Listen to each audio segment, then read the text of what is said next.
Recording in progress. Alright guys, so here we are beginning with our day 2 for the PM Master for March webinars. So all of those who were there yesterday we revised a few topics and then we did the most recent past paper 1 section C question along with another question that we had practiced. So can you people quickly let me know what topics did we revise yesterday?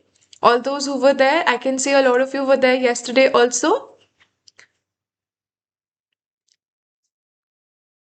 Yes, we revised CVP analysis and target costing. Very good. Absolutely right. So now, moving forward, we will now be going ahead with today's agenda. So, in case you people are joining today for the first time, here is something which you can use if you want to remain connected with me even after the webinar is over. So, some of you are already my enrolled students, so you already know where to reach me. But in case maybe you're self-studying or you're studying elsewhere, this is my number. You can reach out to me over here. Now proceeding further, the agenda that we have for today. Yesterday we have already completed. I gave you people a basic knowledge about the PM paper. We had revised CVP analysis together. After that, we practiced a past paper question, the most recent past paper question over the ACCA practice platform. And then we revised target costing and then we did another question basis that particular topic. Now today we are meeting for the second day. Day 2 is going to be all about the revision of your financial and non-financial indicators. We will also talk about the balance scorecard. Then we will practice the second question from the most recent past paper that we have with us. And after that, we are going to revise relevant costing and also practice a question, which is again a past paper question basis this particular topic. And then day 3, tomorrow we will meet again. This will only be for the enrolled students where we will have a grand revision. What will be there in this grand revision? We will revise the entire syllabus in one go. In one shot, we will have the entire PM syllabus revision. Now, in case you are looking for a revision course, this is what we are offering at Being ACCA. We will help you with the entire syllabus revision. 6 unit-wise tests will be there for you. 2 mock evaluations along with live sessions that I will be conducting for practice. You will also get the past paper question recordings and a 360 query support. So whatever doubts you people are facing, you can ask me all of those queries. So earlier the course was the fees for the same used to be $65, but now since the exams are near, we have slashed the fees to 50 USD only. So in case you are looking forward to register, you can reach out to me over here on this given number. Now, moving forward, are you guys ready to start with today's agenda? Shall we get started with the revision of performance measurement? Yes? Okay, great. So let's get started with the revision of performance measurement. So performance measurement, like the name itself is telling you, we are trying to measure something. Trying to measure what? The performance of the people at the company, the managers at the company, the divisions that are there in a company.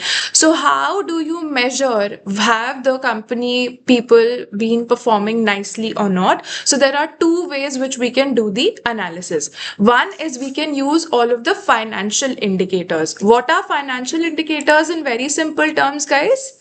What do we mean by financial indicators? Which can be measured in the numbers.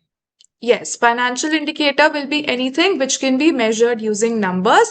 So yes, we use ratios mainly for the financial indicators. Now you people would have learned a huge variety of the ratios which we can possibly use. We have the profitability ratios in which the main focus is upon how profit making the company is. So we calculate ratios like return on equity, we calculate the ROCE, we calculate the gross profit margin, we calculate the net profit margin, and we also calculate the asset turnover ratios. These are a few ratios that you people would have learned when you were covering this particular chapter, and even as part of the other papers in FR paper, in audit paper, in FM paper, we do learn all of these ratios. So they remain a common area of all of the, at least I would say, the knowledge level and the skill level papers that we have in ACCA.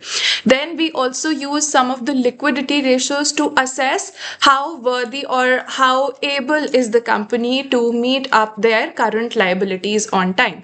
So, which all ratios do you people remember studying as part of liquidity ratios? Yes, we have studied the Ma'am, debt current to equity ratio. ratio. No, debt to equity will be a part of the gearing ratios. With respect to liquidity, there are always two ratios that we use. It is the current ratio and the quick ratio. Quick ratio can also be named as the acid test ratio. So only two ratios we consider, current and second one being the quick ratio. Quick ratio can also be called as the acid test ratio. So these are the two ways which we usually use to find out about the liquidity position of the company. And then the third category, another category you people would have studied is about the gearing ratios. What exactly do we mean by gearing for a company, guys? Okay, great. So Krishiv says that here we will have debt, we'll consider the debt to equity ratios, debt upon total debt to equity ratio. So yeah, absolutely right. Debt means leverage. That means any company which has taken any of the loans, any of the liabilities, that company will be called as a geared company. So if you have the presence of debt in your capital structure, that means the company is financially risky. So with gearing ratios, you assess how dependent, absolutely right, Krishiv, it tells you how much the company is dependent upon borrowed funds. Borrowed funds means these funds do not belong to the company. They have borrowed these funds from somebody else, and ultimately you have to keep paying interest, and you have to also repay the principal amount which you had borrowed at the time that the agreement has come to an end. So these are a few ratios. Now you all are very good at memorizing the formulae for the ratios, but where it is that you guys actually struggle, you struggle in the interpretation of the ratios. So this is exactly what we are going to practice, that how do we interpret the ratios in the latest past paper that we will soon do. Then one more way to evaluate or to measure the performance of the company is using the non-financial indicators. So guys, you people think and tell me, when I'm only using money related indicators, financial indicators, or only accounting figures, am I in any place considering how the quality of my business is? Do my customers No, find ma'am. my business good? No. So qualitative aspects are ignored. Do you guys think that if a business only lays emphasis over numbers and ignores the the quality completely, do you think any business in today's time can operate very successfully if they're not having a look at their quality? No, they might lose their market share. Absolutely right. So it's important to have a look at quality also. So how do we look at quality? Because numbers don't tell us anything about quality. So we use non-financial indicators for that. So non-financial indicators are the ones which help us go beyond the numbers. We try to have a look at the qualitative aspects also about the company. Are the employees happy working in my company? Are my customers happy with the products that I'm selling to them? Are my customers happy with the after sales services that I'm providing to them? Are my suppliers happy with me? So these are the things which we also consider with the help of the non-financial indicators. So with respect to this, you people would have studied two key terms, critical success factors. In short, we also write them as CSF, and the key performance indicators. So KPIs, these are the ones which tell you whether you have been able to achieve the things or not. So what is a critical success factor? As the name itself is telling you, critical success factor is going to be सब जो um, हुआ कल मैं भी भूल चुकी हूँ तू भी भूल जा तीन guys, please keep your mic on mute at all times. This will distract me if you are unmuted yourself in the middle of the session. Okay, so we were talking about the non-financial indicators. So critical success factors, as the name itself is telling. Guys, can you people let me know what is the core concept, core idea behind critical success factors?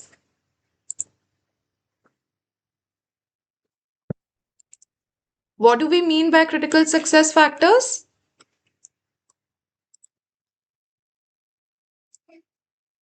Critical success factors, Goal. like the name Goal. itself is telling you. Yeah, go ahead. It is a goal, objective. Not really a goal. We say that critical success factor will be anything which the business has to do properly if they want to succeed. So the best way to remember what critical success factor exactly means is consider yourself that you're opening a restaurant. Now, if you're opening a restaurant, what is the main thing which should be good so that the restaurant will be able to continue? Without this thing being good, your restaurant won't be able to succeed. It will be the food, the quality of your food, the quantity of the food that you are serving. So basically, food has to be properly nice. Ambience and everything are secondary. If the food itself is bad, nobody is going to come to a restaurant just because the ambience is good, because people come to a restaurant to eat. So your food has to be top notch in quality. So as a restaurant, what will be most important for you to succeed? It will be food at the topmost priority. Then other things are going to come. Your customer service, your ambience, your the way that the experience of the customers, all of these things will be secondary. But yeah, the first thing will definitely be the food. So these are all critical success factors. If you want to succeed as a restaurant, this is the thing which you have to do well of if you want to succeed in the future. So this is the very definition of critical success factor. This is the area where the organization should do well if they want to succeed in the future. And how do I measure my CSF? So how do I measure whether the food is good or not? We use KPIs for that. So KPIs are key performance indicators. They will tell you whether you have been able to achieve your critical success factor or not. So here in this restaurant example, we were talking about that critical success factor could be about the food. So guys, how do you people think we can measure whether the food is of good taste and good quality? How can we do that?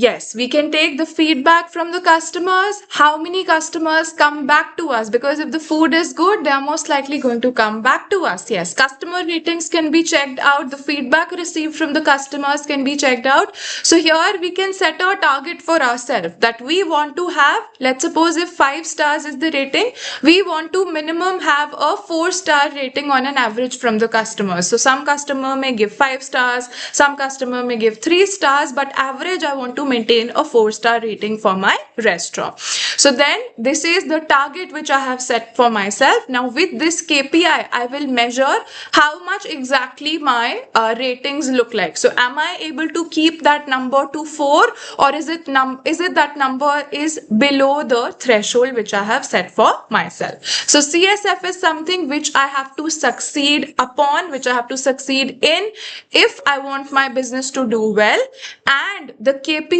is the way that I have to measure. A lot of the students find it difficult to differentiate. They think that CSF is the same as KPI, but are CSF and KPI the same, guys? What do you people think? No, ma'am, not same. No, they are different. And what is the difference? CSF tells you what you have to achieve, and KPIs tell you whether you have been able to achieve that or not. So they help you measure. KPI is the instrument to measure whether your CSF has been achieved or not. So will you all remember this difference now? I hope none of you will get confused that they are both the same Yes, ma'am. things. Yes? Okay, great. So now moving forward towards another concept which we will revise, that's about the balance scorecard. So here, like we were discussing, that if a company is only emphasizing upon the things that are related to numbers, the things that are related to revenue, profits, then a company like that cannot really succeed in today's time. So we have to have a look at the quality of the services that we are providing, whether the customers are happy, whether we are growing with the market or not. So we have one of the ways with which we can evaluate all perspectives about a company, and we do that with the help of a balanced scorecard. What is a balanced scorecard? It teaches us to evaluate the performance of the company basis 4 different perspectives. What are those perspectives? They are written right over here in front of you. Firstly, top things first, we have to talk about money, because no business can succeed without making money, without making profits. So the first thing that we look at is our financial perspective. Then we also look at the qualitative areas. Now here we have spoken about money, yes, but let's talk about the quality also. So the remaining three perspectives tell us about the quality. So customer perspective, how satisfied my customers are. How can I check that? You people were just telling me how many customers come back to me as repeat customers, how many percentage of the customers file complaints. So you have, as you people will see, different services that you people use. There's an option to file a complaint if you're not happy with the quality or any experience issues that you had faced. So what is the percentage of customer complaints? Are a big quantity, big percentage of customers complaining, or is that number smaller? So that is what will help you measure your customer perspective. Again, going back to the financial perspective, here we are talking about everything related to numbers. So here we are focusing on creating the wealth, creating the value for my shareholders. So what are the things that I'm going to measure over here? I will measure the ROCE of the company. I will measure the profit margin of the company. I will measure the return on equity for my shareholders. These are a few things which I will look at as far as the financial perspective is concerned. Then the third perspective which we have discussed is the internal perspective. So like the name itself is telling you here, what is happening inside of the company. We are not focused with what our outsiders are doing. I am looking at my own company, how efficient my processes are, how much of the time is my system down. So let's suppose I serve some technology related services to my customers. So I have this maybe a social media platform which I'm running, and that platform faces a downtime of 2 hours every day. So that's a very bad thing happening from the internal perspective. We can also talk about our labor turnover. So if the labor are not happy working in the company, that also means that somewhere or the other, the internal things are going to be affected. What do you people think? If the labor turnover is very high in a company, can that company succeed very easily? No, ma'am. Why not? Why not? If the labor turnover is high, what is the problem? You all know what does high labor turnover mean? It means that a lot of people are leaving the company, right? So if a lot of people keep leaving the company, you have to keep hiring new people. So your hiring cost increases. And then when you have to hire new people, you also have to give them training. So your training cost increases. And whatever work, yes, absolutely, it leads to wastage of time. So what happens over here is your work suffers. First, you have to teach the employees, then they take time to learn also, and then they do the things. So it leads to a lot of inefficiencies. It leads to a lot of losses for the business. So no business wants to do that. So constantly in the internal perspective, we are measuring these things which affect on how efficient our processes at the company are. So this is all about the internal perspective. And lastly, do you guys think that in the world that we are operating in today, will it be possible that if I am not doing anything new, if I'm not adapting with the needs of my customers, the needs of the environment, will I be able to succeed like that? No, ma'am. No, I will not be able to succeed. Why? Because if the environment around me is changing, if my competitors are bringing in new products, if let's suppose my customers demand something which I am not producing, so then I will be left behind. I will become outdated. So one more perspective that we have a look at in the balance scorecard is the innovation and learning perspective. What do we mean by that? How often is the business working upon something to develop for the future? So if you talk about, I can give you people a very good real life example over here. So think about a textile company. All right. This is a very close example, which I have myself observed personally. So a friend of mine, they had a business of manufacturing the garments. So all of these cotton t-shirts and, the clothes that we basically wear. So what happened was at the time of COVID, what was happening? Not a lot of people were going out. So if you are not going out to work, you're not going out with your friends, the amount of clothing that you buy was also coming down because the people were constantly staying at their homes, so they were sitting in whatever clothes that they had. So what was happening is the sales were definitely going for a decline. So what did they do? How did they, come back from this, or how did they try to find an opportunity over here? They were seeing that with the COVID-19 spreading everywhere, people were needing a lot of masks, people were needing a lot of gloves, and all of those things which are related to the PPE kits.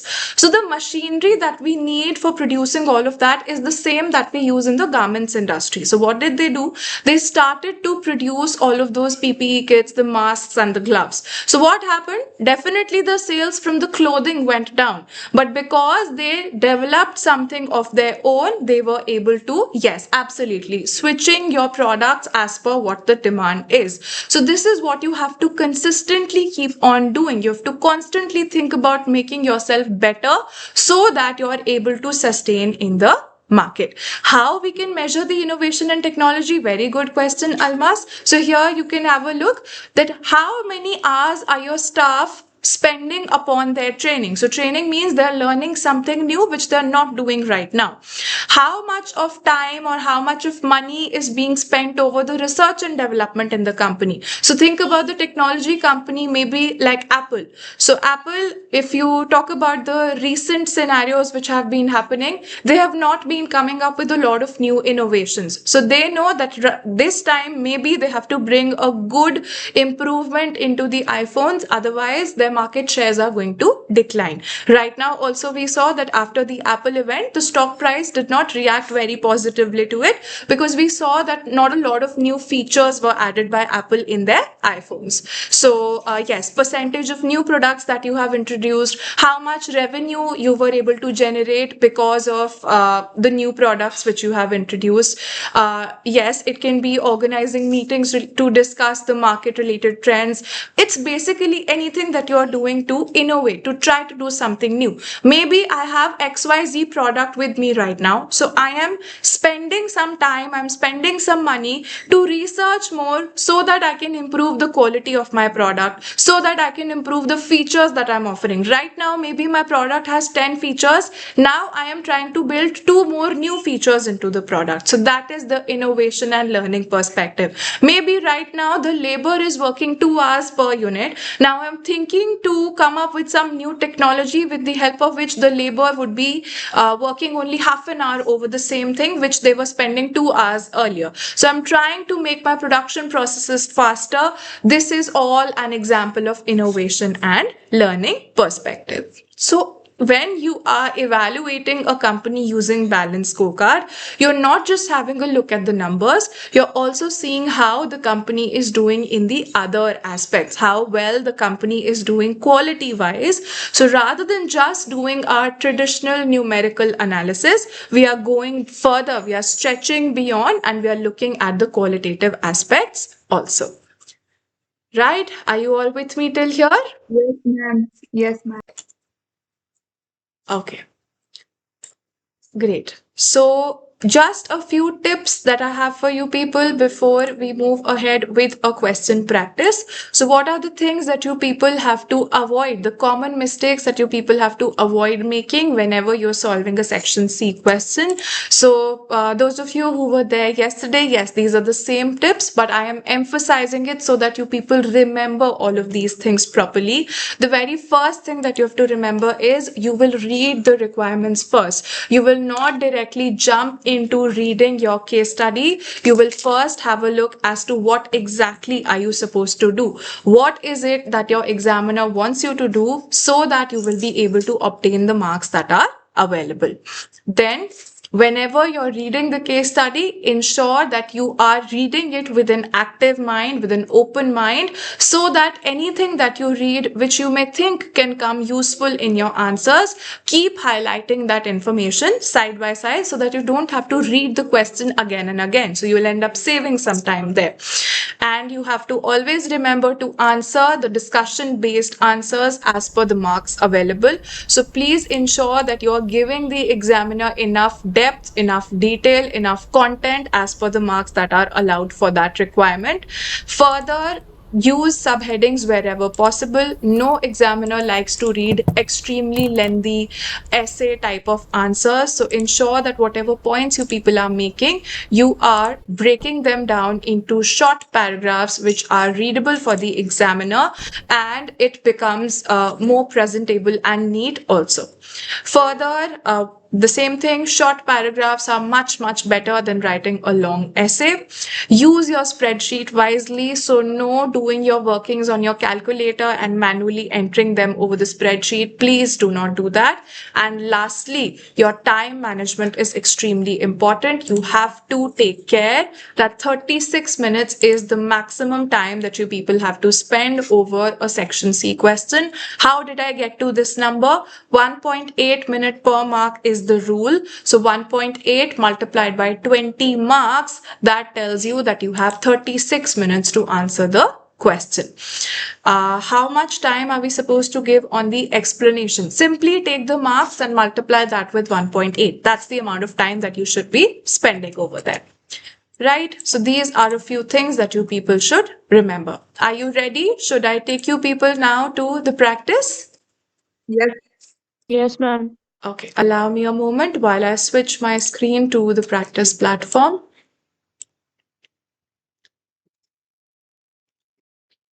Let me know once it becomes visible to you guys. Can you Yes. people see the practice platform? Okay, great. So here is the question that we now have to answer for 20 marks. And what's the first thing that I should do? Should I get into reading of the case study?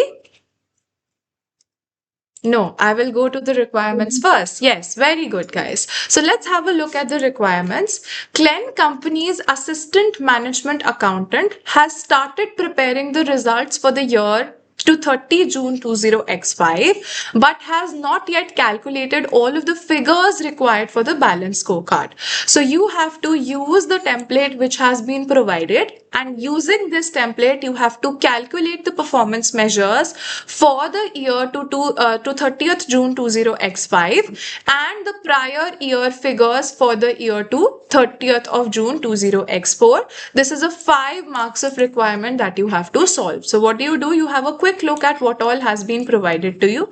So the balance scorecard related information has been given about Glen Company. Some of the financial numbers are given. Some information is to evaluate from the customer perspective. Some things we have to calculate from the internal business perspective. And one thing, the last perspective is about the innovation and learning. So all of the 4 perspectives, it's a very good thing that at least the KPIs are given to us, that what is the way with which we will measure whether the company has been doing well in all of the 4 perspectives that we have studied about the balance scorecard.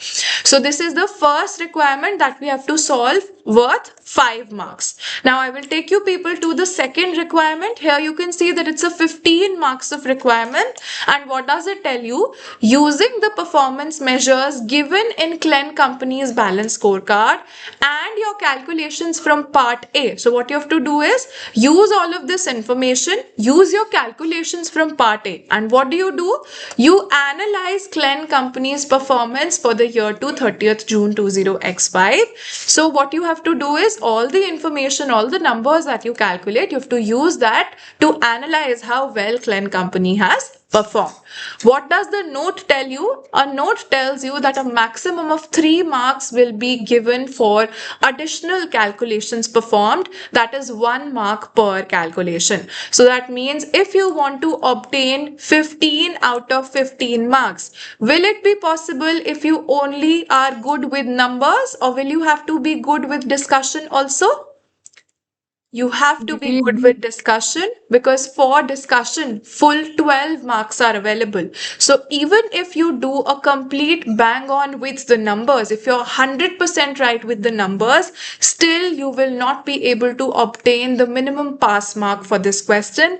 That is itself giving you people a lesson that should you be ignoring discussion related requirements when you're preparing for your PM paper? No, ma'am. No, you should not ignore the discussion based requirements, because either it's going to be equal, and in questions like this you also see that the discussion part can even be for higher marks compared to your numerical related requirements.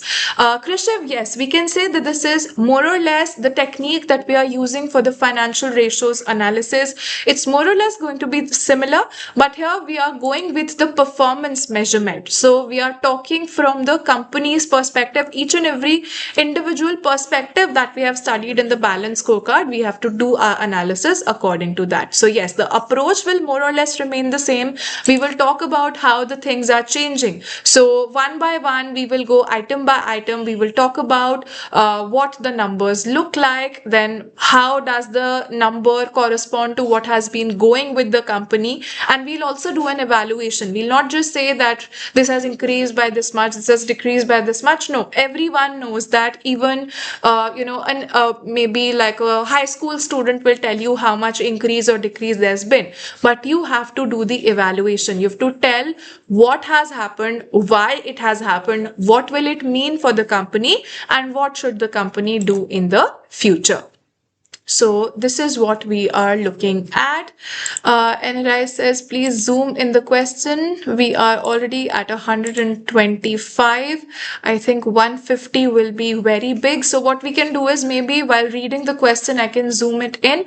But while we have to answer, I'll have to make it a little bit smaller. So these are the requirements. Any queries that you people have with respect to the requirements? Are requirements understood? Yes, Yes? ma'am. Okay. Shayan says, I got the same question in the December attempt. Okay, so now if maybe you were able to answer it well, it's good. But if you were not able to, then here you will see how exactly you can write a good answer for this question. So let's read the case study now. Klein Company manufactures industrial washing machines used by hotels across the world. It seems like this time they were obsessed with washing machines. The previous question also was about washing machines only. So it is based in the country of D-Land but has manufacturing plants in a number of countries. Klein Company's goal is to be the leading industrial global washing machine manufacturer. So this is what their goal, this is what their target looks like. Generating the value for the customers. So they also care about their customers and shareholders through a commitment to quality, innovation, and respect for the planet. So that means there's also an angle of the environment over here. We want to care for the planet. We want to respect the planet. That means everything that we should be doing, that should also be eco-friendly. We should not be doing any harm to the environment. Further, it is telling us that in 20x5, the global economy suffered a severe downturn and the sales of new machines fell significantly. However, Klein Company's chief executive officer is confident that the company's reputation for quality and its commitment to embracing new technologies will help strengthen its competitiveness and market position as the global economy recovers from the downturn. So right now we are facing this problem of downturn, but the CEO is confident that because of the quality that we have been producing, because we are embracing the new technologies, we keep updating ourselves with time. So we will be competitive in the market and we will also be able to have a good position as the economy will recover. Klein Company's commitment to technology is evident both in its manufacturing process, which is highly automated. So my manufacturing process, that means the way that I'm making these washing machines, it's very much machine based, and also in the design of the machines. So my technology is good both in terms of manufacturing of the machines as well as the designing of the machines. It has been a market leader in the development of the most energy efficient machines in the range, with its Eco 10 range of machines being the most energy efficient machine available in the market. Guys, can you people not see the question clearly? Perfect, ma'am. Okay, all right. So moving forward, it tells you, so one thing that we should also note, that we have been a market leader in the development. We have done something well, and what is that one thing? We have created the energy efficient machine. What do we mean by energy efficient? These machines use lesser electricity, so they are good for the planet also. Glen Company's board uses a balanced scorecard to measure the company's performance with the following objectives and measures for each of the perspectives. So with respect to financial performance, they have these two objectives. They want to sustain their growth. And how do they measure this? They measure this by having a look at how much revenue has grown. Further, one more objective is that they want to maintain their profitability. So they look at that using their operating profit. Then the second perspective is the customer perspective. So they have a look, what are the things that they want to achieve? First is they want to strengthen their market position. So they have a look at what is their percentage market share. They also want to delight their customers. So how many percentage of customers recommend Glen Company to others? This is how they measure the delight of the customers. Third perspective is the internal business process. So they want to reduce the machine downtime. They want to reduce the defect rates. How do they measure this? Machine downtime is measured in terms of hours, and percentage of machines which are there with defects, that is also measured. So the lesser the number, the better it will be for the company. And lastly, the fourth perspective is about innovation and learning. So they want to do two things here also. First, they want to increase their productivity, and second is they want to promote their innovation. So how do they measure whether the productivity has been good or not? They measure how many machines has one employee produced. So what is the average output per employee? And how do they measure the innovation? They measure the Eco 10 machines sold as a percentage of the total machines which they have produced. So this is basically the percentage of revenue or percentage of units which are being sold because of the new technology that you have developed. Further, more information is given. Performance information, summary performance information for Glen Company for the years to 30th June 20x5 and 30th June 20x4 is shown below. So they are telling us that financial information, revenue, operating cost, depreciation, and then further the non-financial information has been given to us. And then the notes also tell us something. So the global revenue for the new machine was this much. Downtime, we have been given some information. Machines with let's also keep reading these notes simultaneously. The total global revenue from new machines was this much $1 million. Corresponding figure for the previous year was these many dollars.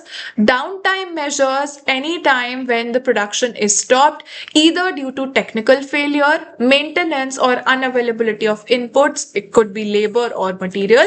And the third note tells you that the machine with defects means the number of machines manufactured in the year which have had defects reported by a customer within 12 months of buying them.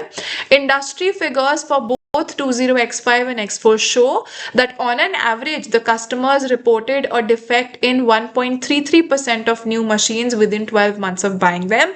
This figure has remained largely unchanged for a few number of years. So here we have given a read to the entire scenario. So far nothing problematic is visible. Now let's see what all other things that we have to solve. So the very first thing I have to get started with the part A. I have to fill in the missing figures over here.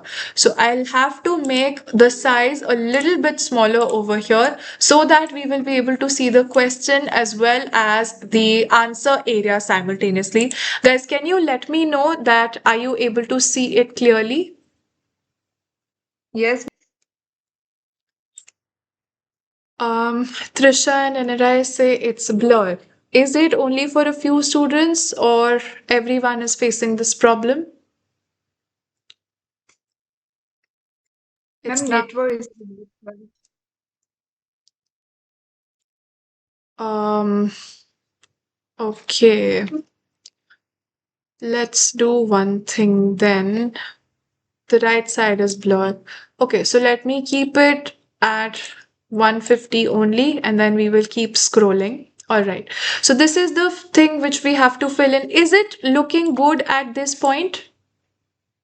If I take it to 150%, does it look clear?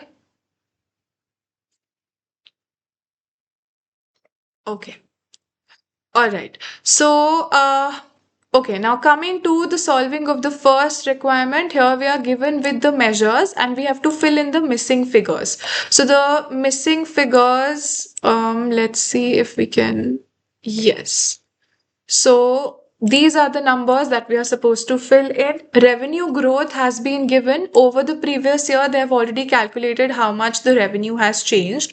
Then the next thing that we are supposed to fill in is with respect to the operating profit. So how do we calculate the operating profit? Operating profit will be simply revenue minus your operating costs minus your depreciation. So this calculation will be very simple. 107,209 is my revenue. From this I take away 88,669 and from this I take away 10,390. So this way I will be able to find out my operating profit. Same way I can do the workings for 20x4 also. 117,995 minus 99,528 and minus 9,785. So these are the numbers which I will obtain for my workings related to operating profit. Are you all with me till here? Yes. Okay. Now the next thing that we are supposed to do is we are supposed to fill in the figure related to the market share percentage. Guys, how do we find out the market share percentage? How do we calculate the market share percentage?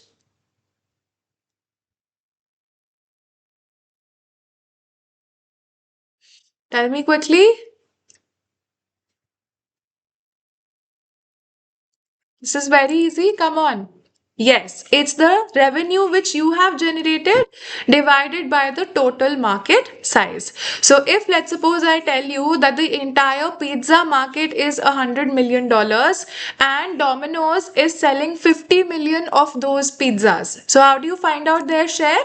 50 million divided by 100 million, that will give you 50%. So same way you will do for this company also. You will take their revenue and you will divide it by the total market revenue. So the market share, how we can find out is for 20x5, their revenue looks like 107,209. You will divide this with the global figure. The global figure was given to us in the notes for 30th June 20x5. This is the figure which we have been given with. So it's 16,00134. So when you convert this to the percentage format, let's make it to 2 decimal places, or we can follow the format. Every other number is given to us in a single decimal place. So maybe we can take it as 1 decimal place. So 6.7% is the market share for Glen company. Same way we can do the working for the other figure also. So in year 20x4 rather, my revenue was 117,995.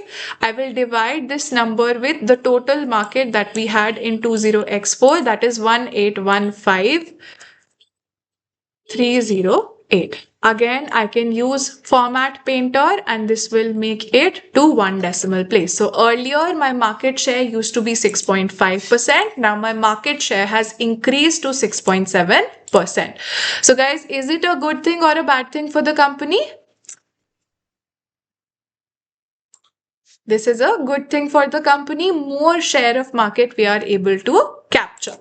Right. Moving forward, we have to fill in the next item as percentage of manufactured machines with defects. So we have to measure how many people reported a defect within 12 months from buying. So with respect to machine with defects, we are given with these numbers. 24,086, these are the total number of machines which were having defects. So how do I find out that how many percentage of the machines were there with the defects? Machine defect by total number of machine defect. Yes, we will divide it by the total machines which we have manufactured. So take in numerator how many machines are there with defect. So the number of machines with defect are 24086 and you will divide it by the total number of machines that you have manufactured. So here it is given machines manufactured by Klein company are 3763400. So again, I can convert this into 1 decimal place so that I will be able to find out that what the percentage of the machines with the defects are going to look like. Same way I can do it for the other year also. The number of machines with defects are 29,322. Dividing this with the number of machines that are manufactured by Klein Company, here is this number.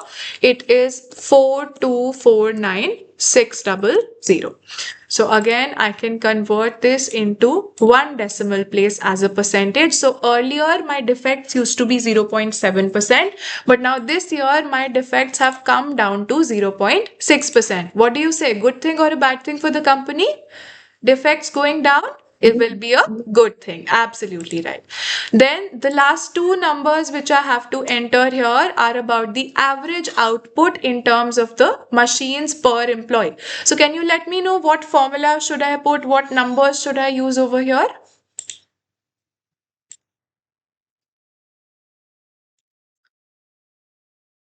What formula should I use to do this calculation? Yes, the total number of machines that we have produced divided by the number of employees that have been working in the company. So let's see, the total number of machines are given to us in the question. This is 3763400. Now let's also see how many employees were working in the company. So average number of employees in 20x5 were these many, 61,860. So it is roughly, if I convert it to zero decimal places, it is 61 machines on an average which have been produced by one employee. Same way I can do the working for the other year also. The total machines which I have manufactured are 4249600 divided by the number of employees that were working for me were 71,200. So now one employee has actually made 59.6, so you can say roughly 60 machines. So what do you say? Good thing or a bad thing? Earlier, one employee used to make 60 machines. Now every employee is making 61 machines. This is also a good thing. The output, the efficiency of your employees is increasing. Absolutely right. Very good. Moving now forward with the last item which we have to fill in, that is the Eco 10 machines as a percentage of the machines that we have produced. You people tell me, which formula will you use here? What numbers will you take together? Machine divided by total number of machine produced. Yes, the number of Eco 10 machines divided by the total machines that have been produced. So let's see how many Eco 10 machines are there. This is the number of Eco machines and this is the total number of machines that we have manufactured. So what formula will we use? We'll put equals to and we'll write the number of Eco 10 machines as part of my numerator and my denominator will be the total number of machines, that is 3763400.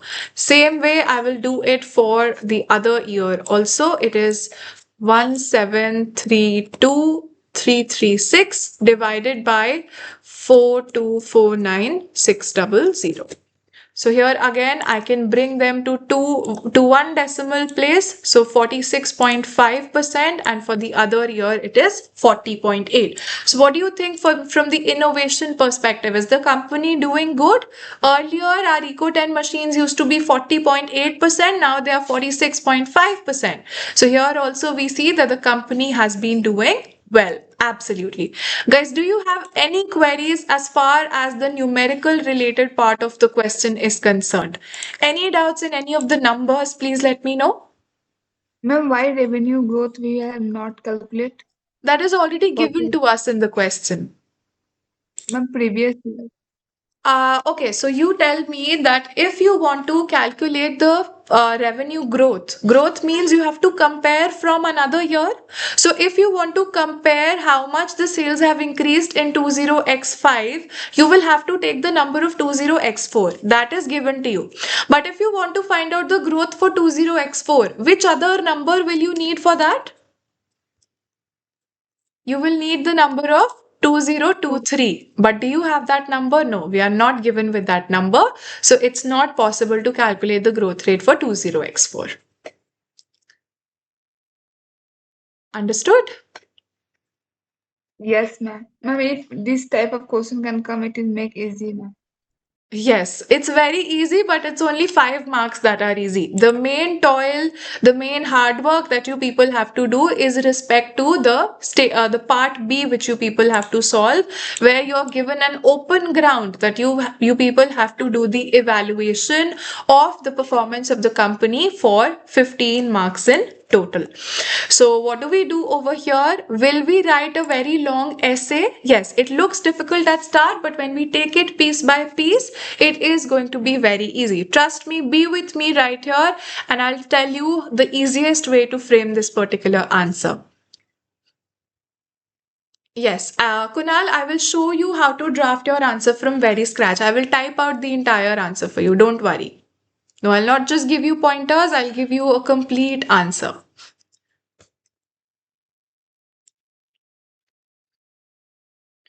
Okay, so we don't need to do a lot of calculations over here, Shivain. Only 3 marks are available. So we can do the calculations on our own calculator and write them over here, explaining how we've done the working. So we can write the formula that we use this thing, and this is the number which we have been able to calculate. Majorly, this is a discussion-based requirement. That is why a word processor has been provided to us.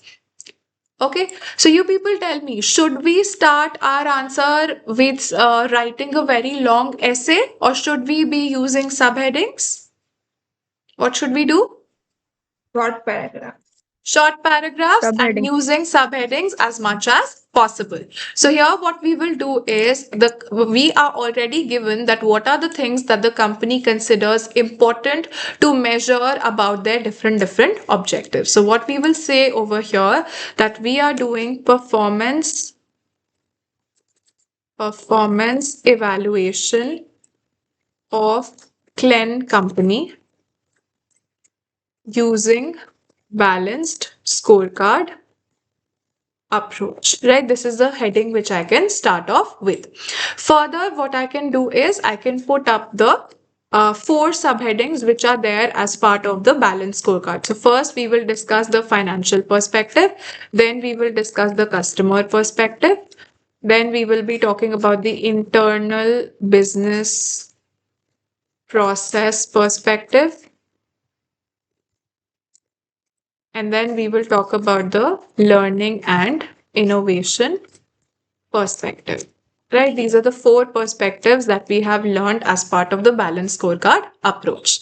Then within financial also, we will be talking about 2 things. What are those 2 things? First, we will talk about the revenue growth.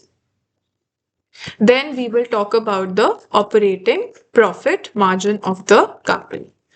Then, with respect to the customer perspective, also, we will talk about 2 things. We will talk about market share of the company, and then we will be talking about the percentage of customers who recommend Clen company. Further, when it comes to the internal business perspective, we are being told that the company considers reduction in machine downtime, and the second thing that we are concerned with is reduction in defect rates. Further, we will talk about the innovation and learning perspective. So here we are talking about increase in productivity, and then we will talk about promotion of innovation. So these are the broad subheadings which we will use to do the evaluation of this particular Clen company. Anything difficult till here? No, very easy. Here we have given a brief structure that this is the structure that we will use to answer this question. Um, should we write the ratios in the start or can we normally just start? We will normally start Krishiv, and wherever we think that we can include a number, we can include a calculation, we'll do that in the middle of our discussion. We will not separately show the numerical workings apart from our main answer. Okay. Yes, Almas, you can let me know your question. All right, so while we start to frame our answer, the first thing that we will be discussing is about our revenue growth. So, what do we notice with respect to our revenue growth in the previous slide, or here also they have given us the summary that the change in revenue has been a negative 9.1%. That means the sales of the company have actually declined. So, what do you people think? Have we achieved our objective here or not? No. No, we have not been able to achieve the objective. So what we are going to do over here is we will write first of all that what the objective was. So the objective was to have a sustainable growth, which we have not been able to achieve because the revenue has declined by 9.1%. This is the first thing that we do. The next thing that we will do is we will now link the numbers to the operations. Guys, do you think, can you people have a look at the scenario and try to identify any reason why the revenue could have declined by 9.1%? Any reasons that you people can possibly see? Let's increase this a little bit. Yeah. Economic downturn can be a reason. Okay, one reason can be economic downturn. What else? We were also given the industry averages. Ma'am, Sorry.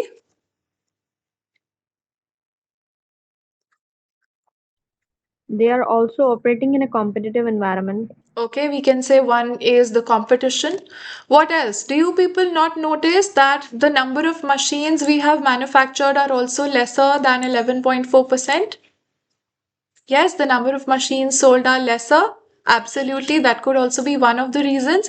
What else can we do? We can do one more calculation. What calculation can we do? We are given with the global revenues. So the global revenues have been told to us that last year globally it was 1815. This year it is 1600,134. So how do we find out the change? Change is always new value minus old value divided by the old value. So here my new value is 1600,134. From this, if you subtract the old figure is 1815,308. This is the difference. This year the sales are this much lesser. And what is your original figure? Original figure is of the last year 1815,308. So how much of a decline do we notice over here? If you convert this to a percentage, it is roughly 11.9% of a decline in the industry as a whole, and your revenue has declined by 9%. So what do we think? Are we doing better as far as the market is concerned? Market fell by 11%, but still my revenue only fell down by 9%. So that is a good thing which we can highlight in our answer. So then what we have done is, again, what are the steps that we will follow? First, we will start off with the objective. We will say that Clen has not achieved the objective of sustaining their growth because their revenue has declined by 9.1%. This is the first thing that we do.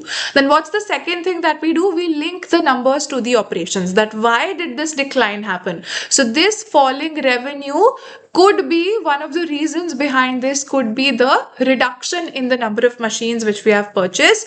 The machines which we have produced, are down by 11.4%. Then we will add more of the context, more of the reasons. So the decline can be possible because of the global downturn, especially when we are given that the industrial revenue also fell down by roughly 11.9%. And then what's the last thing that we will do is we will do an evaluation. What is the evaluation? That Clen's revenue decline of 9.1% is lesser than the industry average. So we will still say that the performance is, comparing to the industry, we are still performing strong. So this is how we will frame the very first point about our revenue growth. What are the points that we will talk about? We will first say that Clen company has not been able to achieve its objective of sustaining growth since the revenue has declined by 9.1%. The declining revenue can be explained by the 11.4% reduction in the machines manufactured by Glen company. Then further, we will link about the industry scenario. So this decline should be compared with the global industry, which also declined by 11.9%. We can show the rough workings over here that we have calculated 1600134 minus 1815308, and we have divided this with 1815308. So this is how I have calculated that the average has also declined. So this one calculation that I have done, this will fetch me 1 mark separately from my discussion. So if discussion is worth 12 marks, I will get the 13th mark over here for this calculation that I have done here extra, which I have not done in the last part. But if you are using the previous part calculation here, then you will not get any new marks for that. You've already gotten marks in the previous part for this. So this 11.9 will fetch you 1 more mark over here.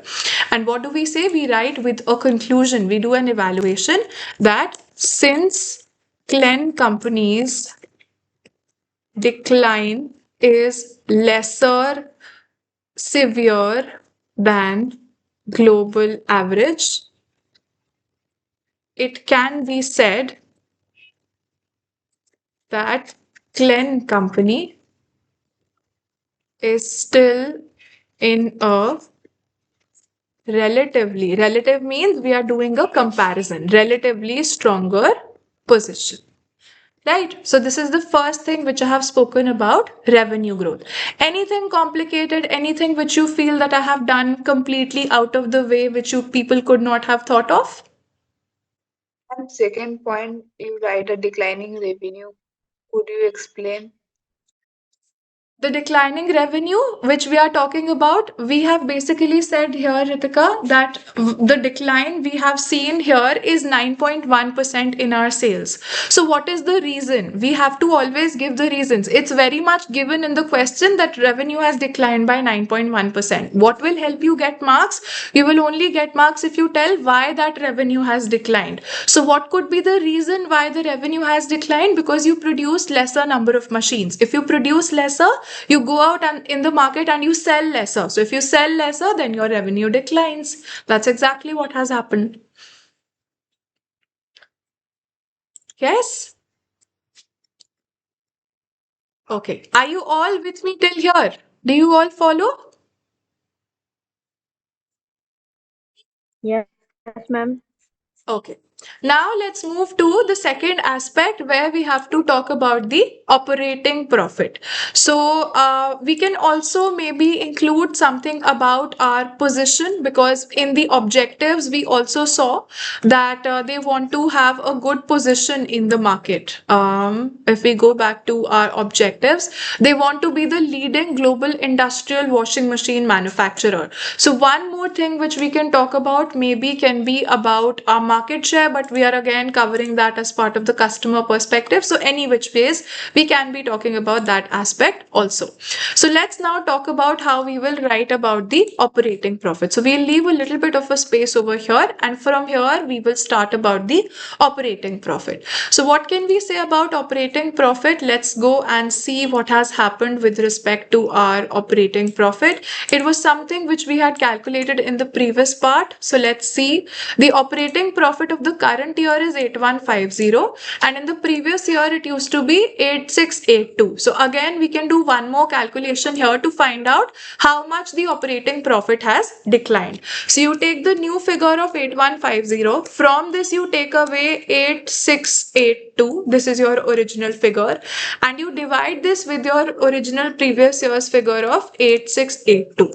So how much of a decline do you see in your operating profit margins? It's a decline of roughly 6.13%. So we can roughly say 6.1% is the percentage of decline in my operating profit. Now, this is the one thing which we will say that this has happened. Now, the next thing is why this is going to happen, why this is the thing which should be happening. So, what could be some of the reasons? Firstly, we have noticed that there's an economic downturn over here. The economy is in a recession. Your revenue has declined. So, definitely, if economic downturn is there, if revenue is falling, can you expect your profits to increase in such a scenario? Will it be a fair expectation?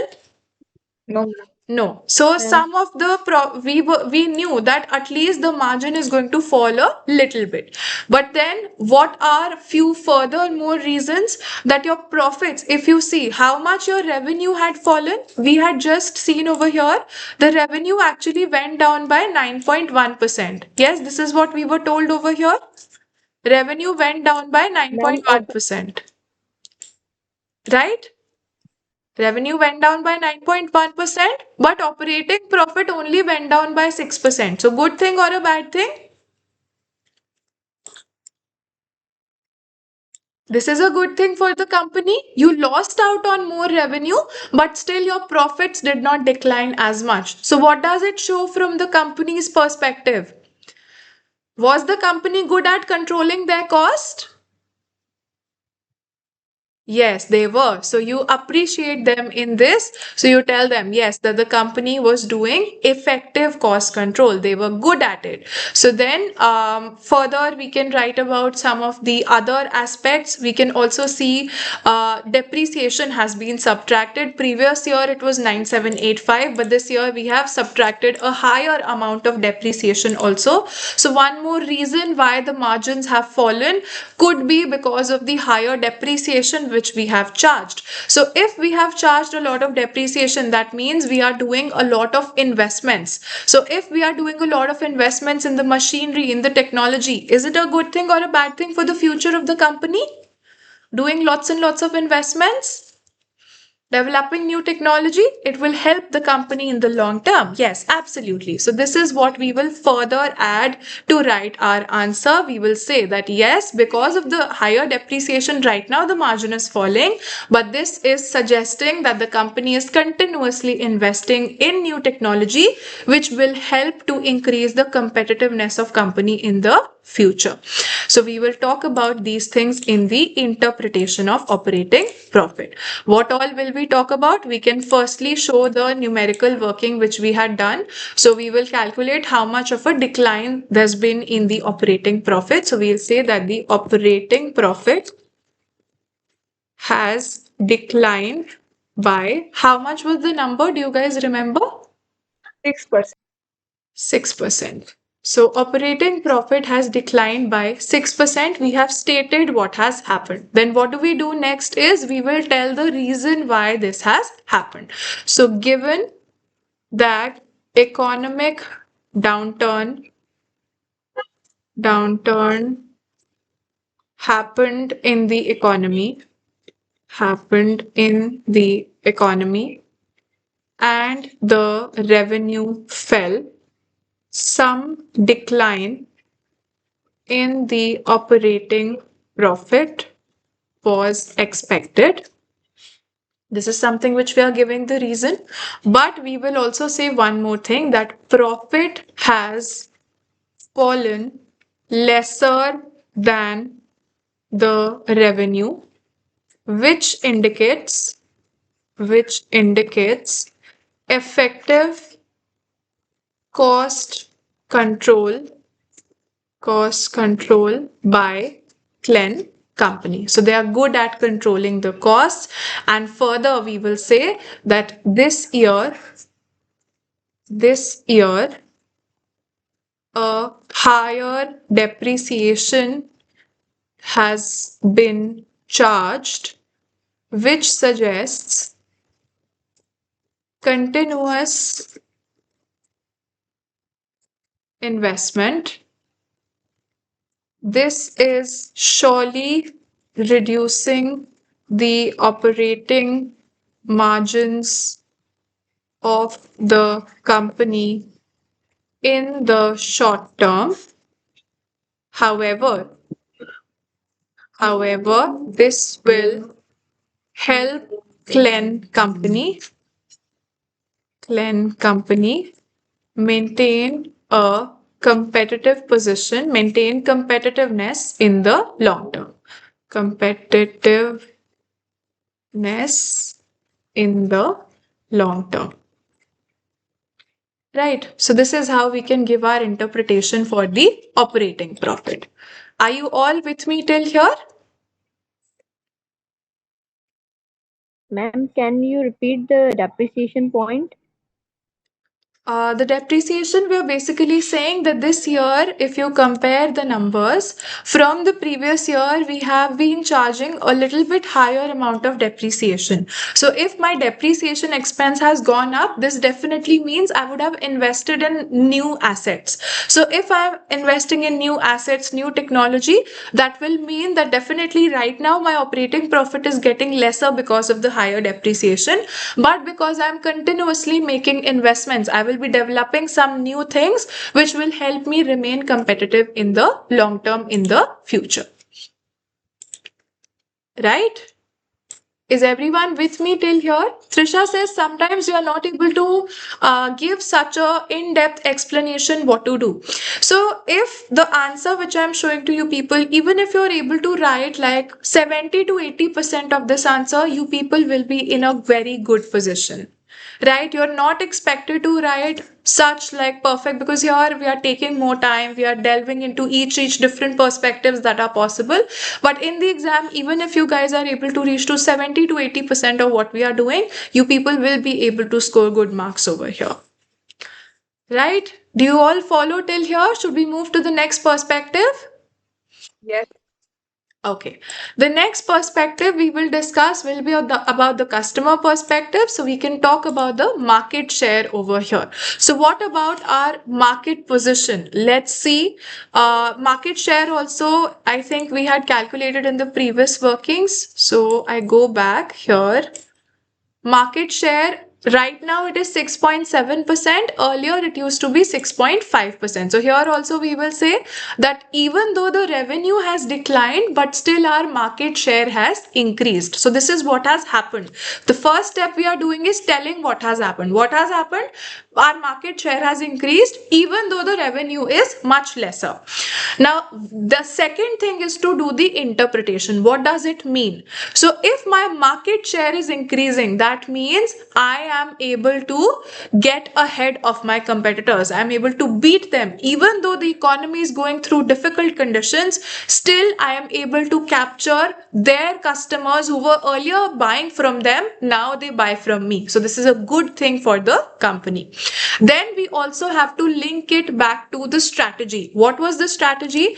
They had told us in the very top that they want to be a leading global industrial washing machine manufacturer. So they want to beat the competition. They want to strengthen their market position. That is what they wanted to do. So yes, this objective, the CEO's view, we can see that the CEO was confident that the company, because of their quality, because of their commitment, they will be able to strengthen the competitiveness and their market position. So have we been able to do that? Yes, we have.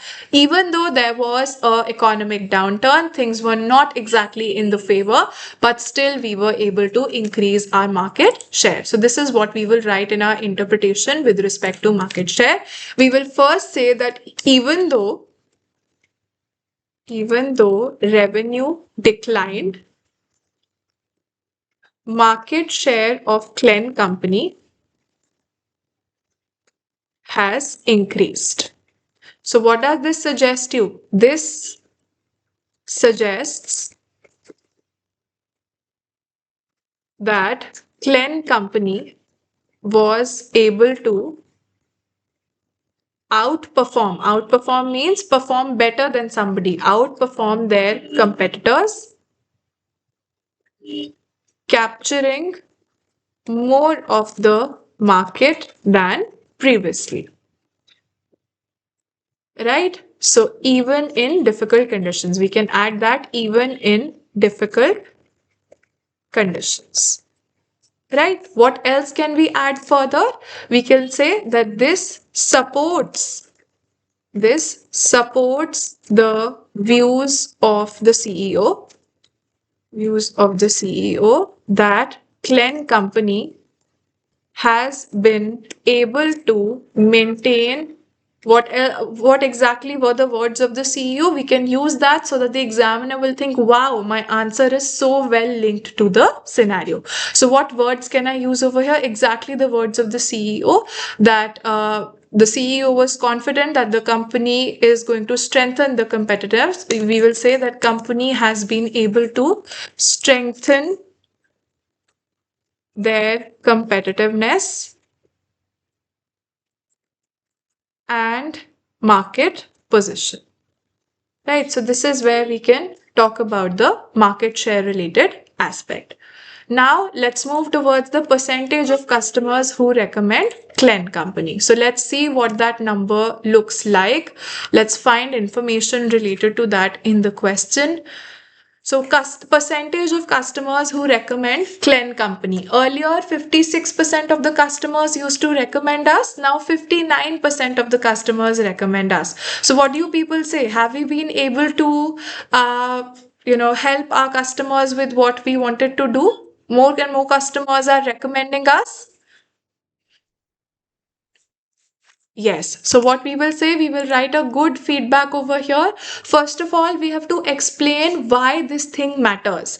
This thing matters, the recommendation rates matter because they tell you how satisfied your customers are. Only if you people are satisfied, then you will recommend that thing to somebody else. So it matters because it tells you how satisfied your customers are. Then you tell what has happened. So what has happened is the customers who are recommending Clen company are increasing, which is a positive signal for the company.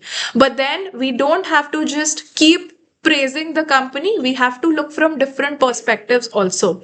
If you talk about in this year, 59% of the people are recommending the company, then there are some people who are not recommending the company also. 41% of the people, if the total is 159 are recommending, that means 41% of the people are not recommending the company. This is also not a small number. You should not ignore this number.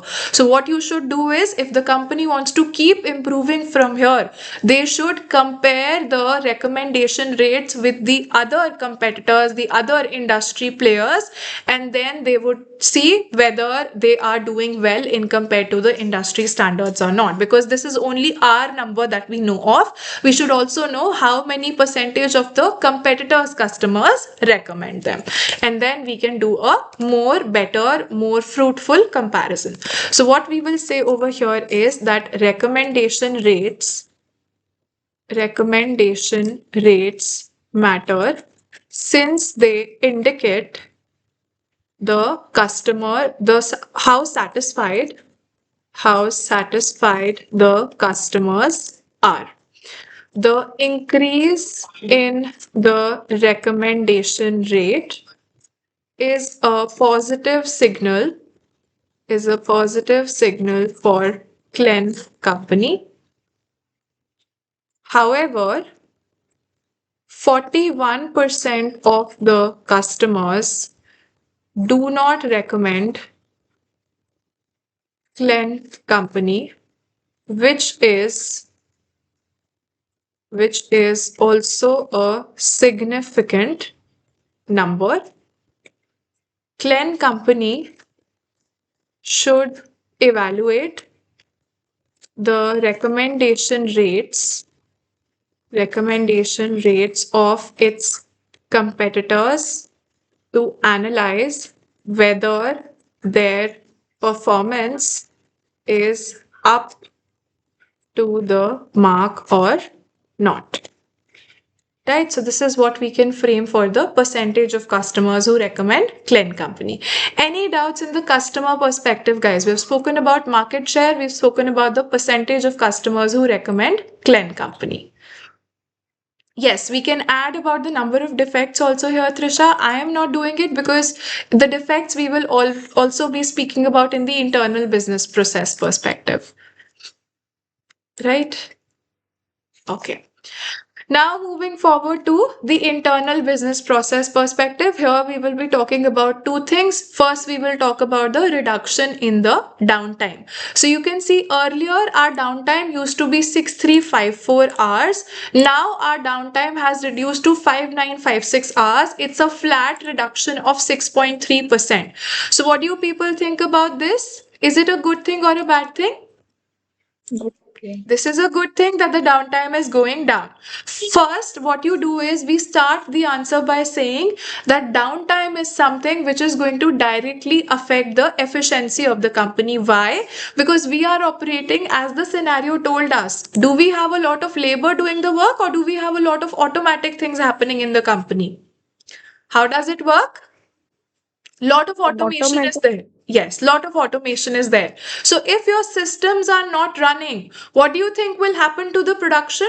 Will you be able to produce a lot of number of units if your system keeps on with downtime?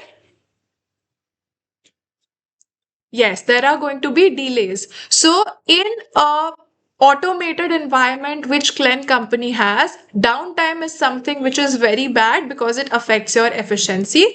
So we start off with this, that why this is important. Then we tell what has happened. So we say that there's a reduction in the downtime hours, which is a good thing, which is positive for the company. Then we have to find out the reason. Can you think of any reason why the downtime could have reduced? The points are there in the answer. Think like a detective. What could be the possible reason why downtime has reduced?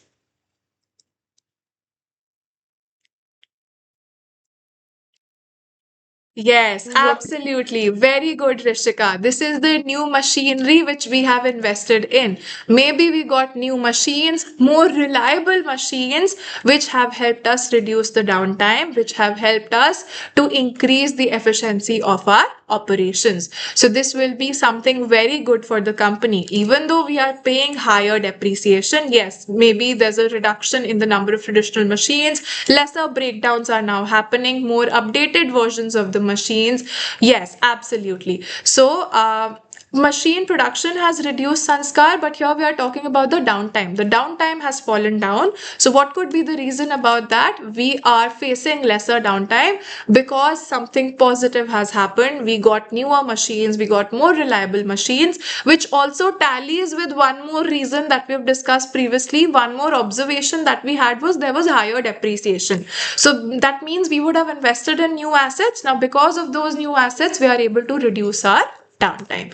So here we can frame an explanation accordingly. We will say that in an automated environment, in a highly automated environment like Clen Company,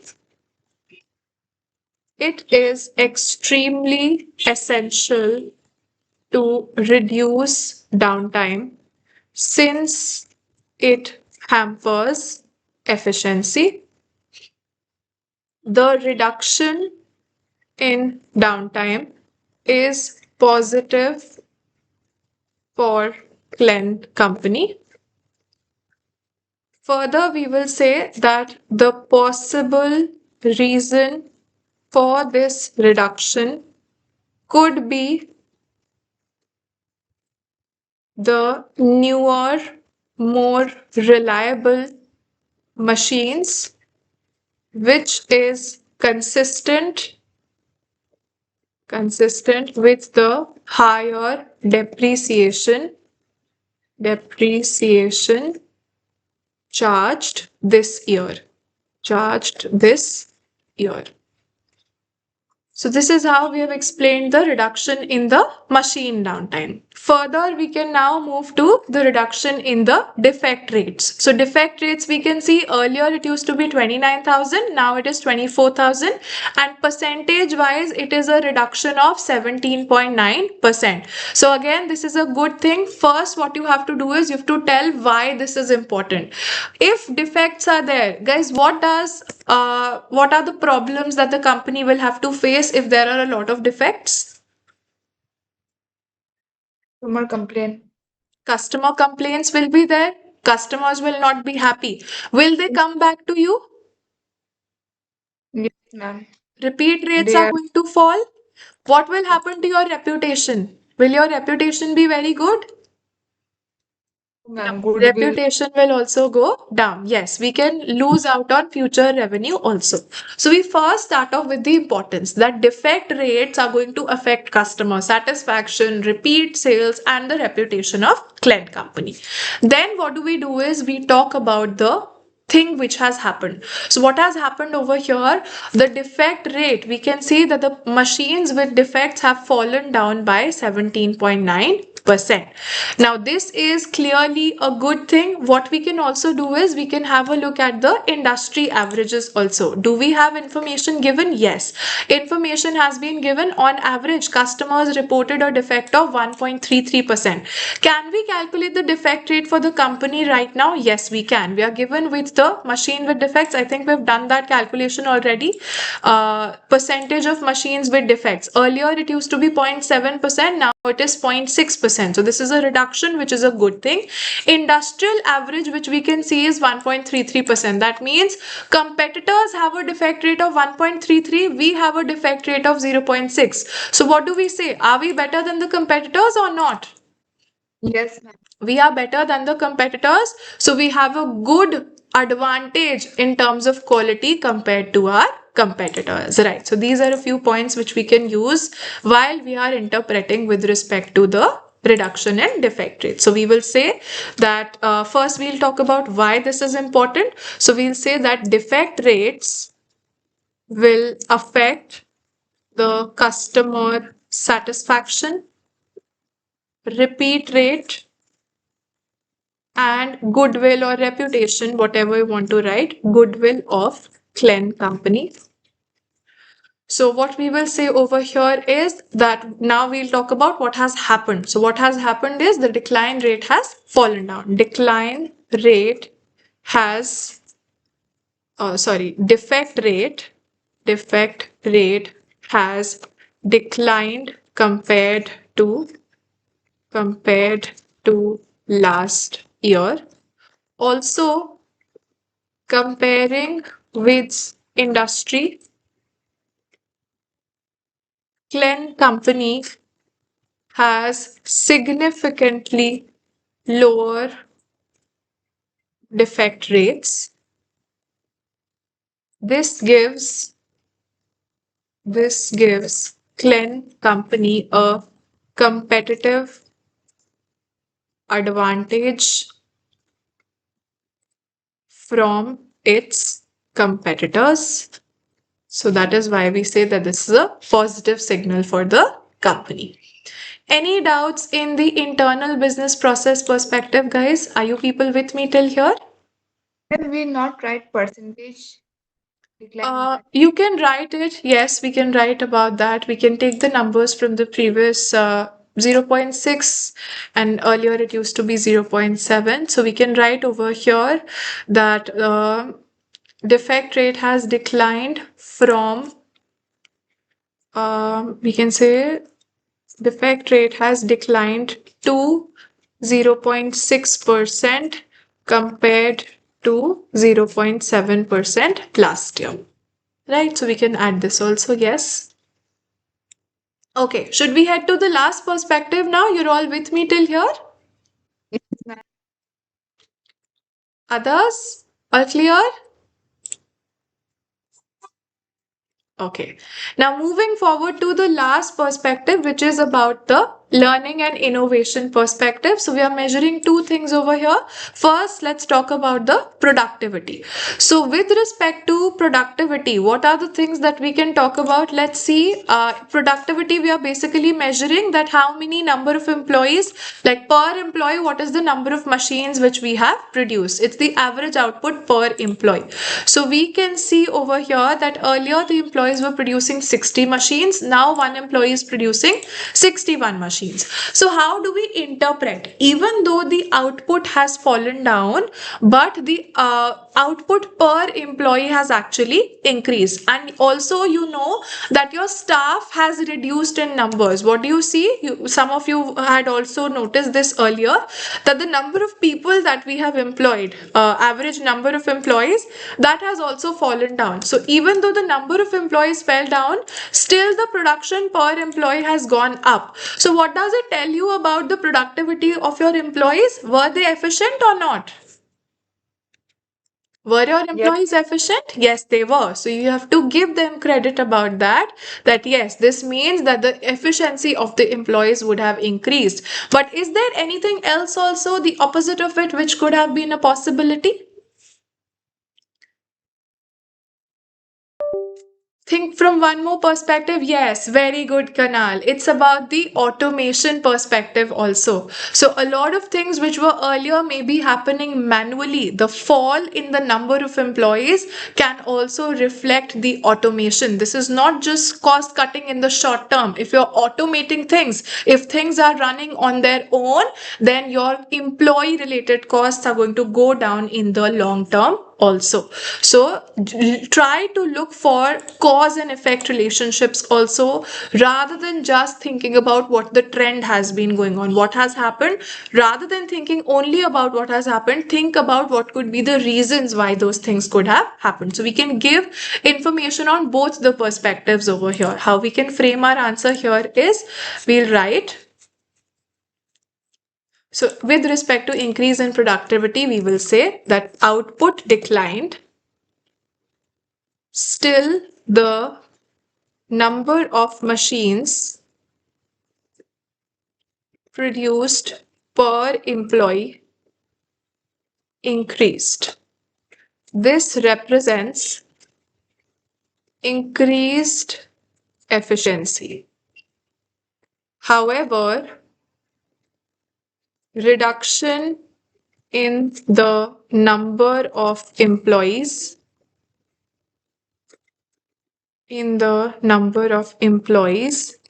represents, or you can say may reflect, the automation taking over, because of which lesser employees will be needed from now onwards in the company. Now onwards in Glen company. Right, so this is how we can talk about the increase in productivity. And the last one, we have to talk about the promotion of innovation, where how do we measure innovation? It's the Eco 10 machines as a percentage of the total machines produced. So here also we can see that earlier it used to be roughly 41%, now it is 46.5%. So how do we interpret this? First of all, we will say that why does it matter? So we'll say that this thing matters because this is the one which will give Glen company a competitive advantage, because they are the ones which came up with this machine in the first place. We will tell what has happened. The sales have increased from 40.8 to 46.5%. Then what do we say is that overall, if you see that your sales were declining, overall your sales declined, but still the Eco 10 sales have increased. So what does it tell?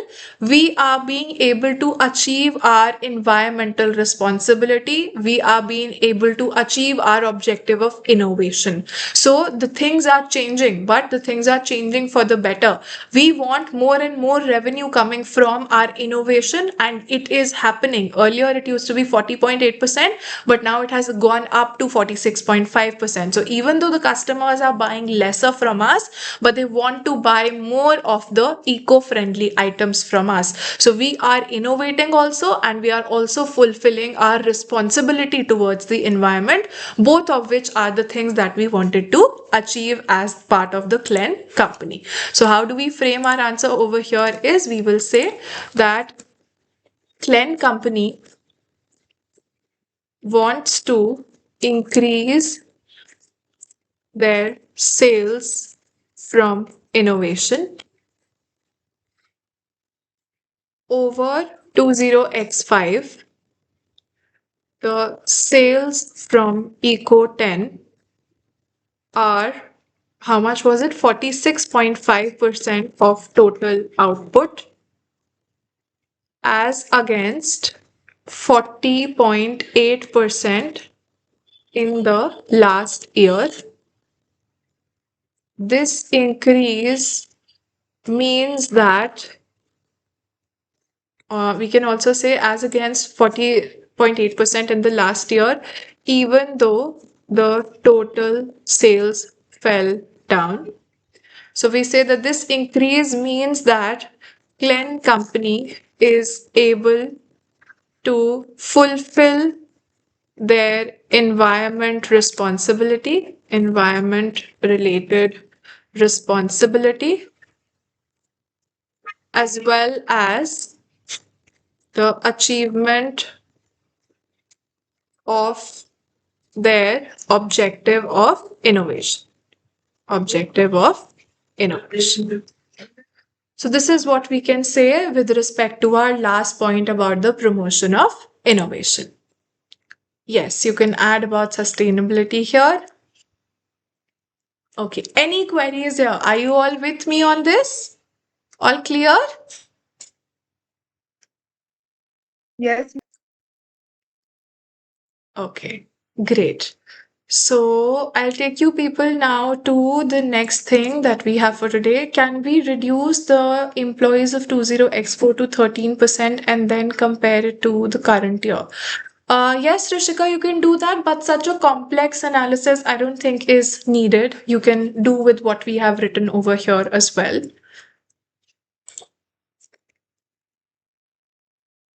Okay. All right. So I'll switch. Sharon says, please explain innovation again. The last part that we've spoken about, promotion of innovation.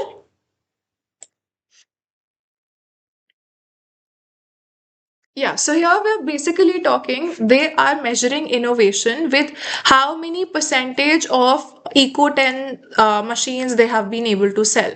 So, what did we do? We had calculated these numbers previously that if the total sales are 100, then out of those 100, 46.5 machines are Eco 10 in the current year, and in the previous year, it used to be 40.8%. So, this is a new thing which we have come up with. So, if I want to check my innovation, I will see how much of my sales are coming from the new products that I have developed. So right now my sales from the new product is increasing. That means I am doing good with innovation. I am able to produce more of what I wanted to do. I wanted my sales to come from the new product which I have manufactured. So here what I have written here is that the company wants to increase the sales from the innovation, the new things that they are doing, and they have been able to achieve that. How? Earlier it used to be 40.8%.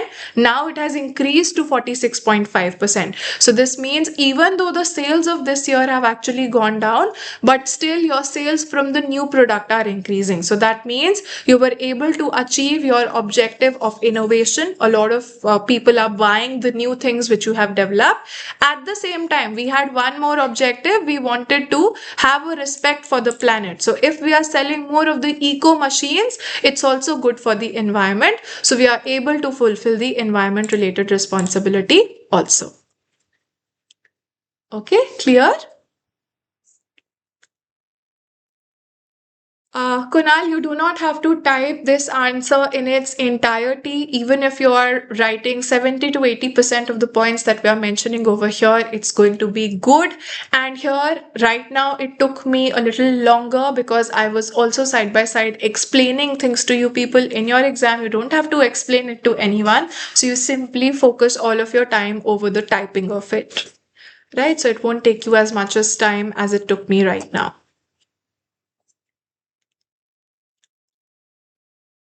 Okay, so now I will take you people forward. Let me just switch my screen. We go back to our slides. Okay, so you people would be able to see the slides now. Are we guys ready to now revise the relevant costing? Yes? You're all Yes. with me? Okay. Let's now revise relevant costing. So this is a very short, cute concept that we have as part of the PM paper. Very quick revision. What all are the costs that we have considered to be relevant? Firstly, any cost that you will be incurring in the future. That means the money you have not spent yet, it will happen in the future. Then it will be considered as a relevant cost. Any cost which is incremental. Incremental means directly because of taking a decision. So if tomorrow in the morning I decide to go to my office, then the money that I have to spend in my commute will be an incremental cost, because I will only spend that money if I go to the office. If I don't go to the office, then I save that money. So incremental cost will always be considered relevant. Any cash flow will be relevant. Non-cash items like depreciation, amortization, they will never be considered as relevant. Avoidable costs will also be considered relevant. What are avoidable costs? Avoidable is anything which you can avoid if you do not take up this decision. So if you do not decide to take up a particular thing, you can avoid that cost. So if you do decide to take up the project, then you have to do it, then it will be considered as relevant. Another thing is your controllable cost. Anything which is in your control, which is in your discretion, will also be a relevant cost. And opportunity cost, it is the cost of the next best alternative that you are foregoing, that will also be considered to be the relevant cost. Anything which you are giving up to get another thing, which will also be considered to be a relevant cost. What are the things that we consider as non-relevant? Any sunk cost. Sunk cost means any cost which I have already incurred. Now I was doing some research whether I should take up the project or not. So if I take up the project, if I don't take up the project, the research cost which I have spent, that money is not coming back to me. So it is going to be considered as irrelevant. Then any of the committed costs. What do we mean by committed costs? Commitment means a promise that you have made to somebody. So if you've promised somebody that we will pay you this much amount of money no matter what happens, yes, it could be the fixed salaries of your employees. So you, even though you will pay that money in the future, but still it will be a non-relevant cost, because it's not something extra which you're doing only because of the project. Even if the project is not taken up, you have to pay the committed costs. Then the third is your fixed costs. Fixed costs are examples like your rent, your factory premises which are updating, the electricity and everything. So if you do not take up a project, it's not that you will not have to pay your rent. You still pay your rent no matter what happens. So that will not be considered relevant. But yes, if there's a step up, for example, I am taking up a new project, and if I take up the new project, I will need to hire a new warehouse. So the warehouse fees, the rental that I pay, that will be a fixed cost. But will that be relevant? Ideally, we are saying that fixed costs are not relevant, but here it will be relevant. Why? Because this warehouse is only something which I will have to take if I take up the project. Yes, it's a step up cost. It's an incremental fixed cost. So this will be considered relevant. Then depreciation, amortization, carrying value, book value, none of these matter to us. We will only focus on the cash flows. We are not focused about the books of accounts over here. And lastly, any of the costs which are uncontrollable costs. Uncontrollable costs are, for example, the management charges. So we have a whole head office which runs so that the entire company can keep running smoothly. So if we do not take up a particular project, do you people think we won't have to pay the salary to the admin staff? If you don't take up a project, a new project, will you not have to pay your admin salary staff? You will have to pay that. So it's something that is going to be paid irrespective of whether you go ahead with the project or not. That is why we say that uncontrollable costs like the management charges, like the notional cost. What do we mean by notional cost? It's an imaginary cost. You don't actually pay for it, but if, let's think of it like an opportunity cost. If let's suppose I have a building with me, I can make an office of my own, or I can give it on rent to somebody else. So if I give it on rent to somebody else, maybe I can earn 50,000 rupees per month as the rent. But if I use it as my own office, I'll not be able to give it out on a rent to somebody. So if I am using it as my own office, what am I foregoing? I am foregoing the 50,000 rupees of rent which I could have earned. So that is the notional cost. So because there are no cash flows involved, absolutely right, Kunal, no cash flows are involved over here. So we will not consider these costs to be relevant. Now, basis the things which you learn as relevant costs, as non-relevant costs, you people learn about the different decisions which you will have to take in a company. Sometimes there can be multiple divisions which can be operating in a company, multiple products which can be made in a company, but then you may have to decide if a product is continuously making you enter into losses. Do you stop making that product or not? So you get to decide that using the shutdown decisions. You people will notice so many FMCG brands, they keep up coming with new products, and then some days later you will not find those products. Have you noticed that happening? Yes, If you people remember when a few years ago, when it used to be our childhood time frame, then Cadbury had this bites. Do you people remember? It used to be chocolate filled wafers. Do you guys remember? Cadbury bites used to be there, but they no longer do that.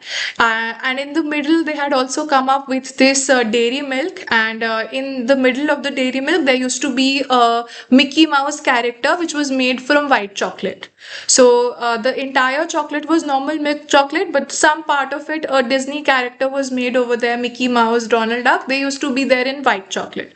So that was also something which was there in the previous times, but they have discontinued with that. So how do businesses decide what things to shut down, what things to keep on continuing further?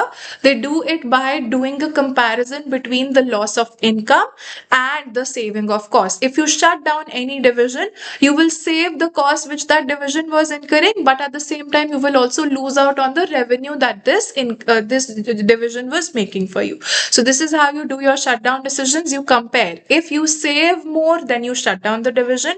If you're losing out more income because of closing, then you decide to keep the division open. Then you have the joint products. Joint products are the ones where you do one process only, but within the same process, multiple products are produced at the same time. So any cost which you're incurring commonly, those costs, will they ever be considered as relevant? Will they ever be easily. considered as relevant? No. Any costs which are joint costs, which are the pre-separation costs, they will always be considered irrelevant. If you want to decide whether the product should be produced further or not, you will only do a comparison between two things. The incremental revenue, the extra revenue which will come from further processing versus the extra cost that you will have to incur. So if revenue is more than cost, you go ahead, you process it further. But if cost is more than the revenue, then you do not process it further, you sell it as it is. This is what is the concept of joint products. And further, you have the make or buy. What do we mean by make or buy? What do we mean by make or buy, guys? Internally and externally. Yes, sometimes a company may have choices. Should we make the thing on our own or should we buy something from outside? So, what do we do over there is we have to decide, we have to take a call. Not just the money related aspects are considered, we also consider the quality related aspects. But as far as the money is concerned, we see how much we can make it on our own and how much, what's the price that we can pay so that we can get it from outside. So whichever is cheaper monetarily, that is what the company is going to choose. Right, so these are the concepts that we have studied. Sanskar is asking, what is the difference between a notional cost and opportunity cost? Okay, so let's first understand the concept of opportunity cost. Opportunity cost simply means what is the benefit that you are losing out because of choosing the next best option. So think of it like a sacrifice that you're making. So for example, you have a hall. So either you can rent it out for maybe 50,000 rupees, and then one option that you have is you can use it in your own business. So if you are using it on your own, you're losing out on those 50,000 rupees or dollars of rent. So that will be an opportunity cost. But what will be notional cost? Notional cost is something which is completely imaginary. So you are owning a building. You don't actually have to pay a rent to anybody. But whenever you are evaluating your own performance, you will see that if you you have generated a profit of $100,000 from that place, 50,000 you should have paid as rent only. So in net effect, you have only earned 50,000. That is your notional cost. It's not something which you're actually paying. It's imaginary. You're just trying to see that if there are multiple businesses that you can run, one business is giving you 100,000, one business is giving you 120,000, business is giving you 150,000. So just to draw a comparison between the different businesses, different branches, you might charge a notional rent from them just to see. Like for example, your parents can charge a notional rent from you. If you're living in your parents' house, if maybe you were living someplace else, let's suppose you start to earn your salaries and now you're very happy. See, we are able to earn so much of money. So what do your parents say? They're going to say that if we did not have this house that you are living for free in, you would have to live somewhere else on a rent, and half of your income would go away in rent. Yes. So what we are doing in notional cost is we're just trying to see that if the things were happening, if we did not have the resources which we own, what is the actual profit that we could have earned. Right. So it's basically cooking up things, imaginary scenarios. And opportunity cost is where you're actually losing out on something. Okay. Committed cost. Committed cost is something which you have promised to somebody. So let's suppose there's a person who I have kept in my factory as a project manager. So this project manager I have told, I have signed a contract with him that your salary for the year will be $1 million. Now, if I have signed a contract, now the company does not have any projects ongoing right now. Can I, at the end of the year, tell to this manager that I'll not pay your salary? I have signed a contract with him. Can I tell him I'll not pay your salary? No. No. So this is what is a committed cost. This cost is incurred regardless whether the project goes ahead or not. I have promised this already. This cost will happen in the future, but nothing is going to happen which will change it. I have to incur it any which ways. So that's why I consider it to be irrelevant. Okay. If notional costs increase, will it be relevant? No, notional costs are imaginary, so not relevant.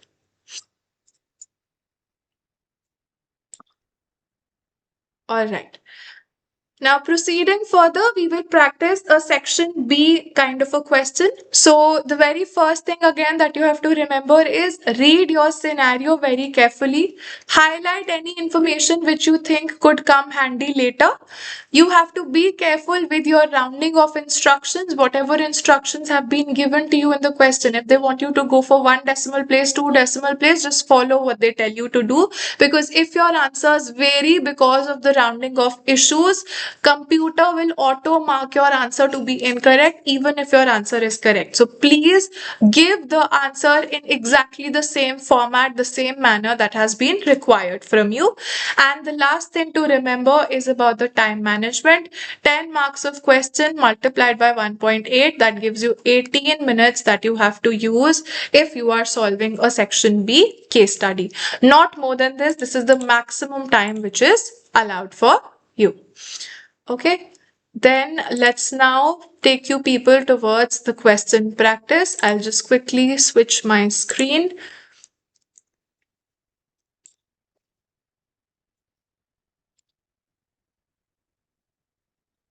Okay, so do you people see the question here in front of you? Yes. Sanskar, either you will be given with the options or you will be given with what you have to do with the decimal places. It will be given to you in the question. Okay, now let's read through the case study. This is again a case study from the most recent past paper. So Hurstmid Company manufactures a range of domestic furniture. Its finance director is currently reviewing the financial performance of 3 types of chair which the company sells: the Comforo, Leggero and Serenito.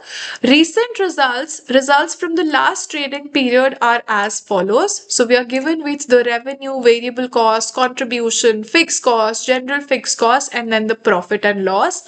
Hersmith Company's finance director believes that it is clear from these recent results that the company should continue to sell the Comforo but is unsure whether it should continue to produce the other two chairs. What do we see? The other two chairs of Legero and Senerito, they are making losses. So they are considering whether we should stop making them or what.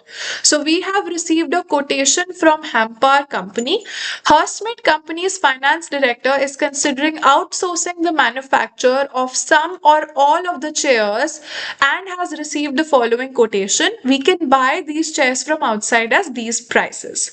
Then we are given some additional information. Residential home order, Belgraph Company order.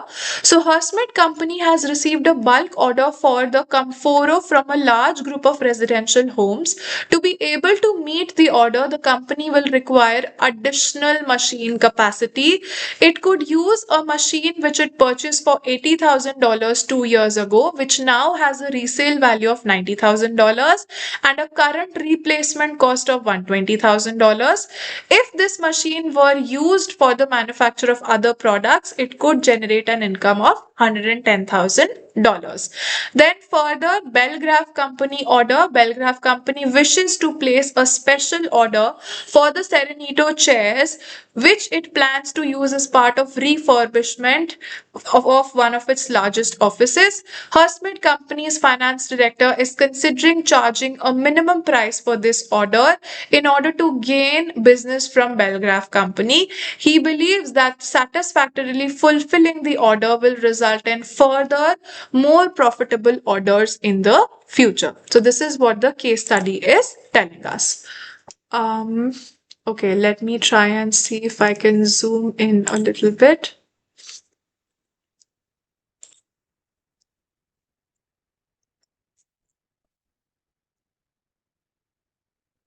Hello.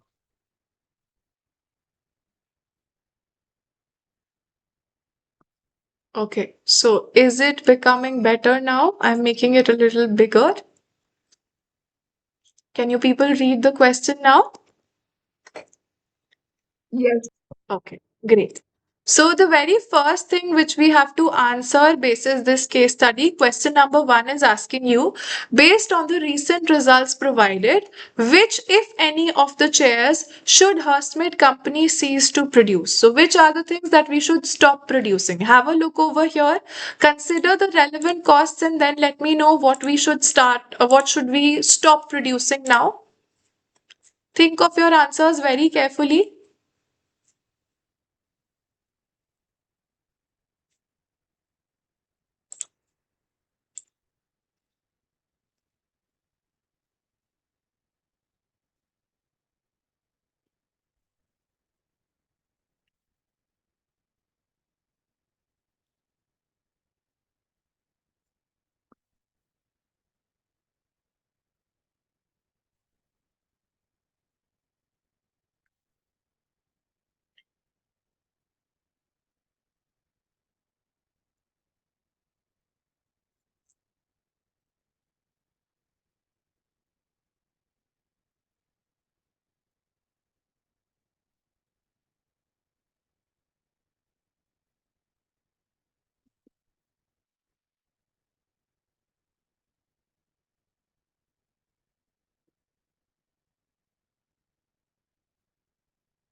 Okay, I'm receiving some answers and I can see mixed answers in the chat box. So let's discuss what our final answer could be.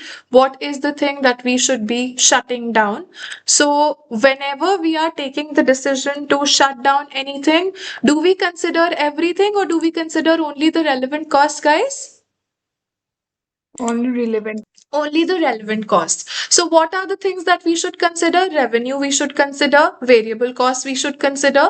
Within the fixed cost, there are two categories. Should we consider attributable and general fixed costs both?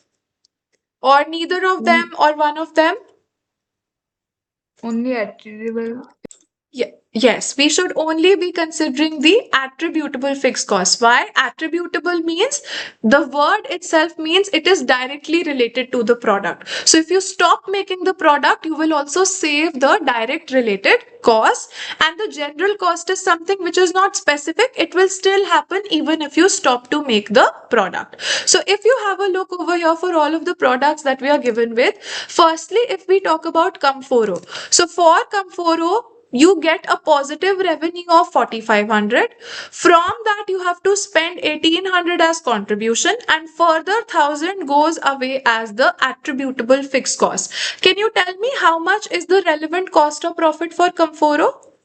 700. We are 1700. left with 700. Is that what everyone is getting? 4500 minus 1800 minus 1000.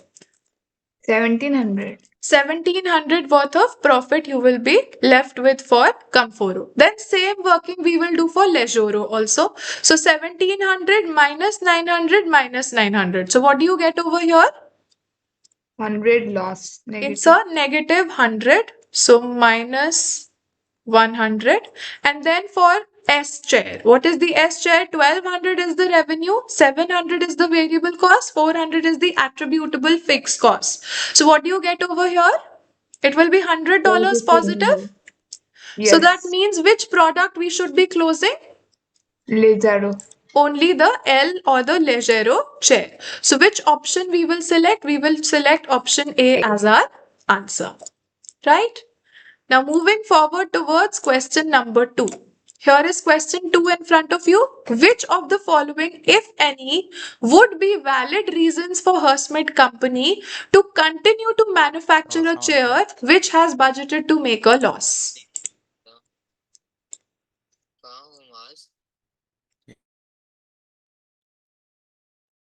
Think, read the options, think and let me know which would be valid reasons to continue making even if it is giving you losses.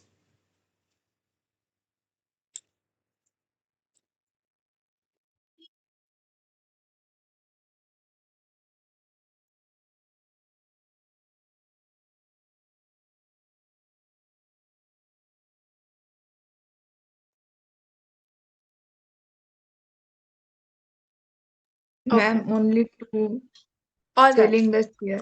All right, I'm starting to receive answers. Some of you are saying two only, some of you are saying both. So let's discuss the statement. Statement one says that the chair is a complementary product to the other products. That means even if this chair is giving you a losses, it's complementary. What do we mean by complementary? People buy both of the things together. So if you stop manufacturing one thing, guys, you people think and let me know, if petrol and diesel are no longer available, will people buy cars? No. So if the even if the petrol is giving loss to the manufacturer, can he stop making petrol? No, because he wants to continue to sell the cars also. So this is one valid reason. Yes, they are dependent on each other. That's what we mean by complementary products. They are used together. So if they are used together, I cannot manufacture one thing and stop manufacturing the other thing, because if I stop one thing, the other thing will also suffer. So statement number 1 is a valid reason to continue making the chair even if it makes me losses. Then the second statement is selling the chair at a loss can be a way to gain the market share. You people would have observed this being done by a company here in India also. When Jio was entering the telecom industry, you people saw how, yes, very good, Trisha. We thought of the same examples, yes. So they came up with free services that they were offering to the customers. So they were definitely making huge amounts of losses, but they were able to capture a huge market share. All of the customers who were using the other telecom providers, they immediately switched to Jio because everyone wants the services for free. So the second option is also something, even though you may be making losses, but slowly if that helps you gain market share, it will be good for the company in the long term. So both of the statements are valid reasons to continue making the chair even if it is giving you losses. So we will select option C over here. This is going to be my right answer. Ma'am, Yes. ma'am, the chair is a complementary product. How it is make the loss. Particular chair is giving you losses, Ritika. There are multiple models that you're making. Some models are giving you profits, but one model is giving you a loss. Maybe the material could be costly. Yeah, that could be the reason. Okay. Coming towards the third question now. Based Yes, on the quotation from Hampar Company, which of the chairs should continue to be manufactured internally? So here we are being told that this is the quotation that was given to us from Hampar. Comforo we can buy for 2100, Leggero we can buy for 700, and Serenito we can buy for 1200. So now, given this information, can you people tell me which thing we should be producing inside and which thing we should be getting from outside? We are basically making a make or buy decision here.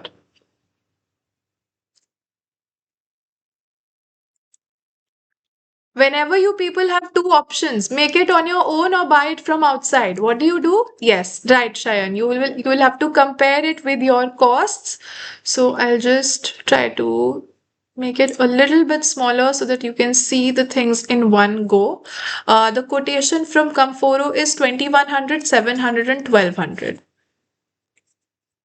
2100, 700 and 1200. Now do your calculations and let me know. Should we make it or should we buy it? Which things should be made internally? Which things should be purchased from outside?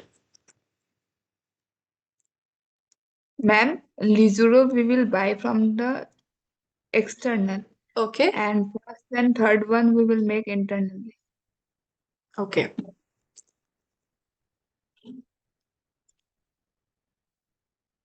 So if we do our workings over here, the very first chair that we are talking about, it's the Comforo. Comforo is going to cost me $1,800 in variable cost plus $1,000 in the attributable fixed cost. That means it costs me $2,800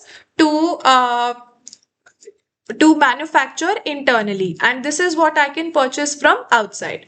Then if I talk about Leggero, 900 is the variable cost and 900 is the fixed cost. So 1800 it costs me to make internally. I can buy it from outside at 700. Further, if I talk about Serenito, 700 is my variable cost, 400 is my attributable fixed cost. So if I make it on my own, I am able to make it for 1100, and from outside I will have to purchase it for 1200. So which things will make sense to make on our own? Comforo and Leggero both I can make cheaper, but Serenito I will have to, yeah, Comforo and Leggero, sorry, it'll be cheaper to buy from outside, and Serenito is the one which I should be making internally on my own, because outside I can buy for 1200, but on my own it's like your mother saying, why did you order food from outside? I could have made it at home. You ordered it for 1200 from outside, I could have made it at home for 1100. So here the question is asking you, which thing will you continue to manufacture internally? So you will only manufacture Serenito internally. Ritika, we are adding the attributable fixed cost because this is the expense which directly you have to incur if you make this particular product in your factory. If you don't make this product in your factory, then this direct cost can be saved. Right? That is why it is relevant, because it's directly related. It's completely, you can say, incremental because of making this particular product. If you are making Comforo, then you have to pay these $1,000. So if you stop making that, then you can save these $1,000. That's why it becomes relevant. That's why we are including this in our calculations. If ma'am, in any question it's given, we will take it. Yes, if it's attributable, then we consider it as relevant. All right. Now moving forward to the second last question basis this case study. You have to tell what is the relevant cost of the machine required for the order of the residential homes. So I'll take you to the residential home information. This is the information. I have highlighted the important figures for you already. Tell me what will be the relevant cost that we should consider here.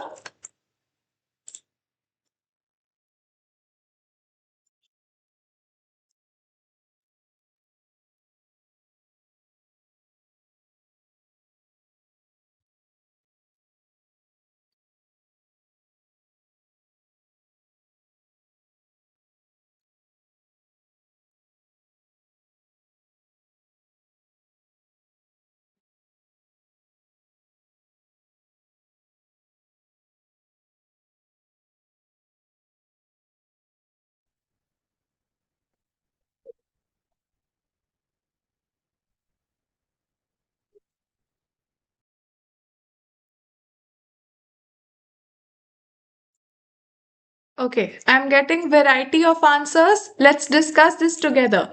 What is the thing that we should be considering as the relevant cost over here?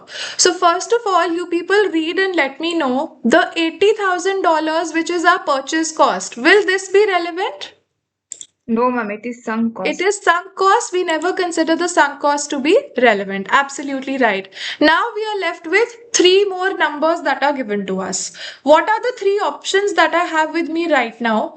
I have option number one.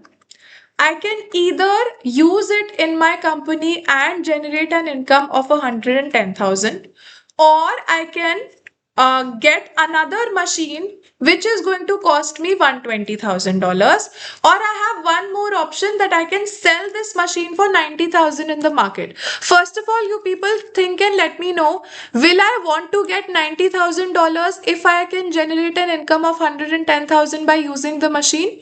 No. So we ignore the 90,000 figure also. Now it's the choice between 110 and 120.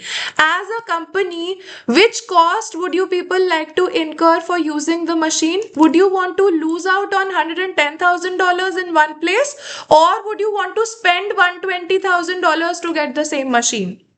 As a company, which cost will you people choose?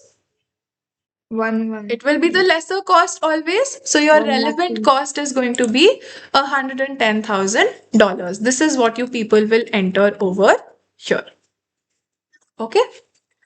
Further, moving ahead to the last question that we have basis this case study, true or false, we have to mark these statements. Identify by clicking on the relevant boxes in the table below whether each statement about the minimum pricing approach suggested by the finance director for the order from Belgraph company is true or false. So there was something that we were told about Belgraph order, that they want to place a special order for the Serenito chairs which they want to use. The director is considering to charge a minimum price for this order so that he can gain further business from this particular company. He believes that if we fulfill this order satisfactorily, we will get more profitable orders in the future. That was the scenario.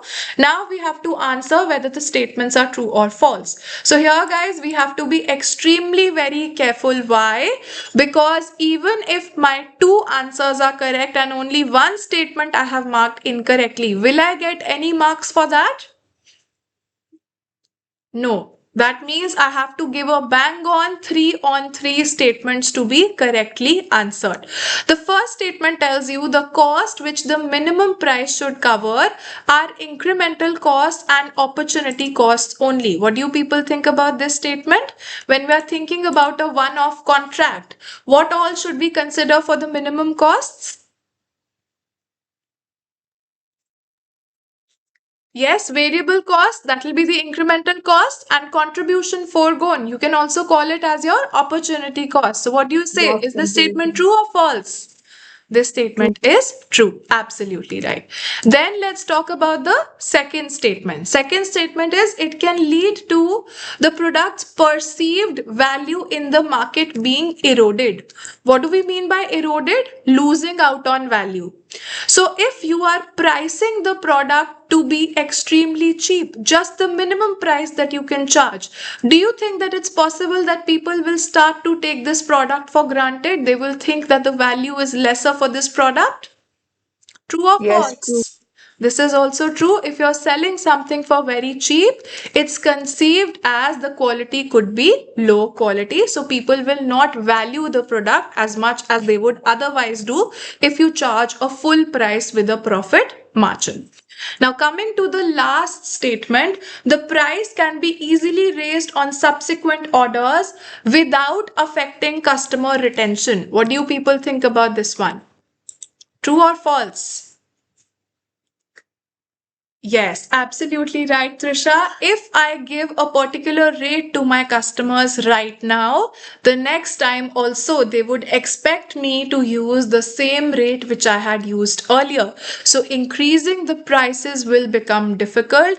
If I increase the prices, it's a possibility that my customer will go to some other provider who will give it to them for cheaper. So the last statement we will be marking as false. It's not going to be easy because the customers would want to get the same prices as they were getting earlier. All right, all well? Yes. Okay. So having a quick look at the fourth question again, guys, we were required to find out the relevant cost of the machine. So with respect to the machine, we basically had two choices. Firstly, there were four figures given to us in the question. One is the $80,000 which we had paid 2 years ago. 2 years ago is a sunk cost, never relevant. So eliminate it as soon as you see it. Then the next few three numbers you are left with is 90,000, 120,000 and 110,000. 90,000 is something which you can get if you sell the machine, and if you use the machine in your company you can get $110,000 of income. So definitely if you weigh your options 90,000 versus 110, you would want to have that $110,000. So you will not think about selling the machine. So you eliminate the resale value of $90,000 also. Now, Rishika, you're left with two numbers. Either you can use this machine in this project and let go of $110,000 which you could have gathered from the other products, or you get one more machine from the market for which you will have to pay $120,000. So as a company, you have two choices. Would you want to lose out on $110,000 or would you spend from your pocket $120,000? Here it's your cost. So which cost would you want to incur, Rishika? 110 or 120? 110, yes, you're definitely right. This is your income, but this is your income that you are losing out. This is your opportunity cost. So both are costs. 110,000 is your opportunity cost, 120 is your replacement cost. So you choose the lower one.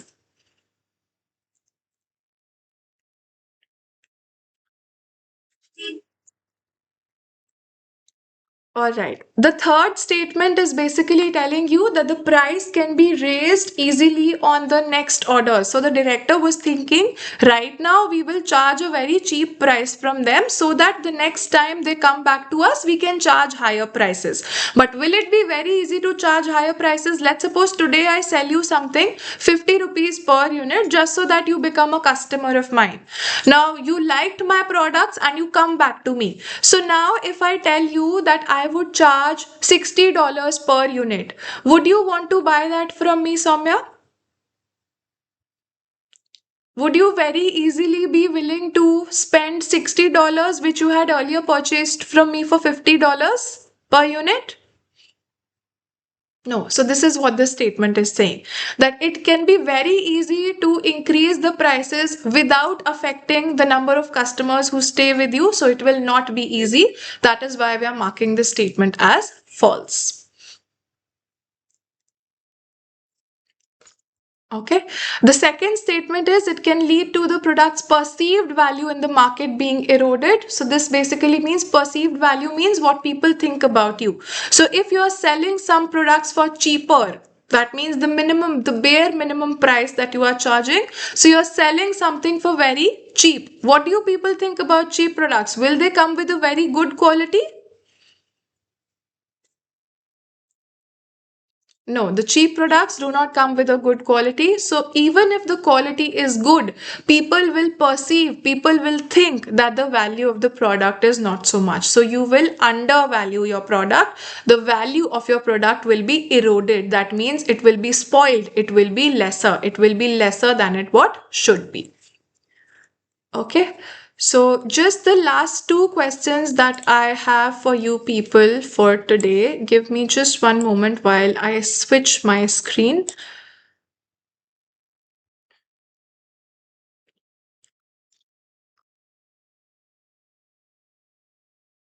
Okay. So, just a few tips for section A also, because this will be the last session which I will be meeting with the students who are just here for the webinars. If you're not a paid student, you will not be attending tomorrow's grand revision. So, just a few tips that I want to give you people for your section A as well. So, as far as your section A is concerned, ensure that you people are covering your entire syllabus. Do not go with selective study, because we know that in section A, anything and everything can be asked from any area of your syllabus. Second thing is keep a track of your time. Every question in section A will carry 2 marks. So 2 into 1.8 gives you 3.6 minutes. Roughly, you can say the 3.5 minutes per question is what the maximum you can use. Double check always for the rounding of instructions which are given to you in the question. Read the questions carefully. This is very underrated. You may think that obviously we will read the questions carefully, but sometimes in the exams it does happen in haste, in fear. You people don't read the requirement properly. You end up maybe missing out on some of the important words, and then you end up losing out marks even though your concepts were clear, even though you knew the right answer, but still because you did not read the question carefully, you end up marking the wrong answer. And one more thing is, again, this is linked to reading the question carefully. Sometimes the question asks you to select two, three, four choices. So if you only select, let's suppose you did not read the question properly, three statements you had to select and you have only selected two of them, so you will still end up getting zero, because all three have to be selected correctly. Only then you people will be getting the marks. So be extra careful with respect to how many number of answers you have to mark in the MCQ. So I will now take you people to two questions which I have shortlisted for us to practice together. So I'll just quickly switch my screen.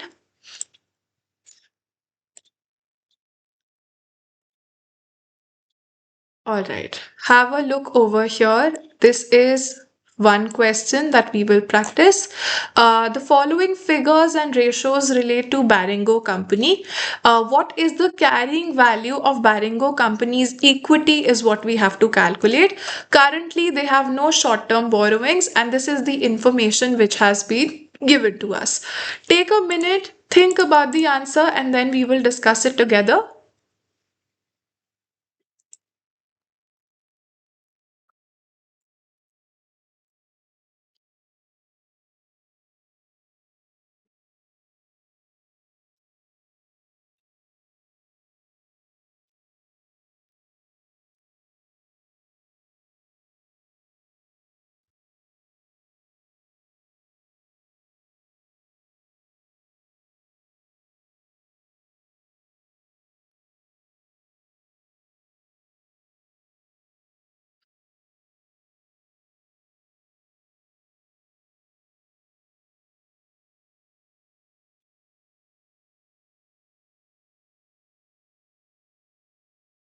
So here basically they've given you different ratios and they want you to calculate something. So one thing will lead you to another thing. It's basically like hints you will be getting. So to solve the final mystery, there are small hints that you get. So these ratios that are given to you, they are basically like hints. So what's the first thing that you do? You find out how much interest has been paid. How can you do that? You can find out using the interest cover ratio. So interest cover ratio is given to you as 12 times. We know what is the formula for interest coverage ratio? What's the formula we have learned for the interest coverage ratio?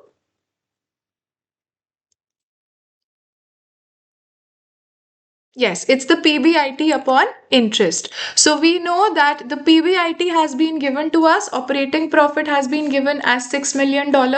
So I know that my interest cover ratio is PBIT upon interest. So using this, I can calculate my PBIT. 12 is equal to 6 divided by the interest. So the interest is going to be equal to 6 divided by 12, which will give me $0.5 million. This is the amount of interest which I am paying. Now further, what else, how else can I put the pieces of the puzzle together? I know that whenever I have taken any debt multiplied with the interest rate is the amount of interest that I am paying. So $0.5 million is the amount of interest that I am paying. This must be the interest that I am paying on the long term debt is 4%. So this must be 4% of my debt. So 0.5 million is equal to 4% of my debt. So using this, I can calculate my debt. 0.5 is equal to 4 upon 100 into debt. So when I want to calculate the value of debt, it will be 0.5 into 100 divided by 4.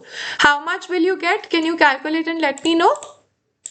Yes. 12.5 million. 12.5 million. So I have calculated that the value of my debt will be $12.5 million. Now, do I have the information that I need to calculate my equity? Yes. I am given the gearing ratio also. Gearing ratio is given in the form of debt to equity, which is 45%.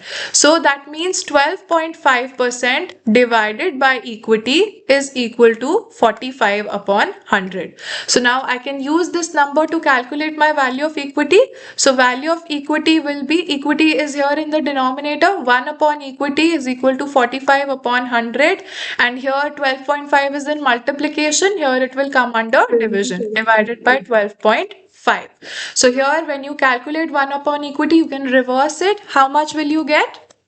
27.8 27.8 million. That is going to be the final answer.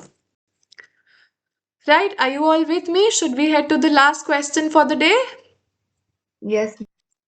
Okay, so this is the last question for today. Example 3 is in front of you.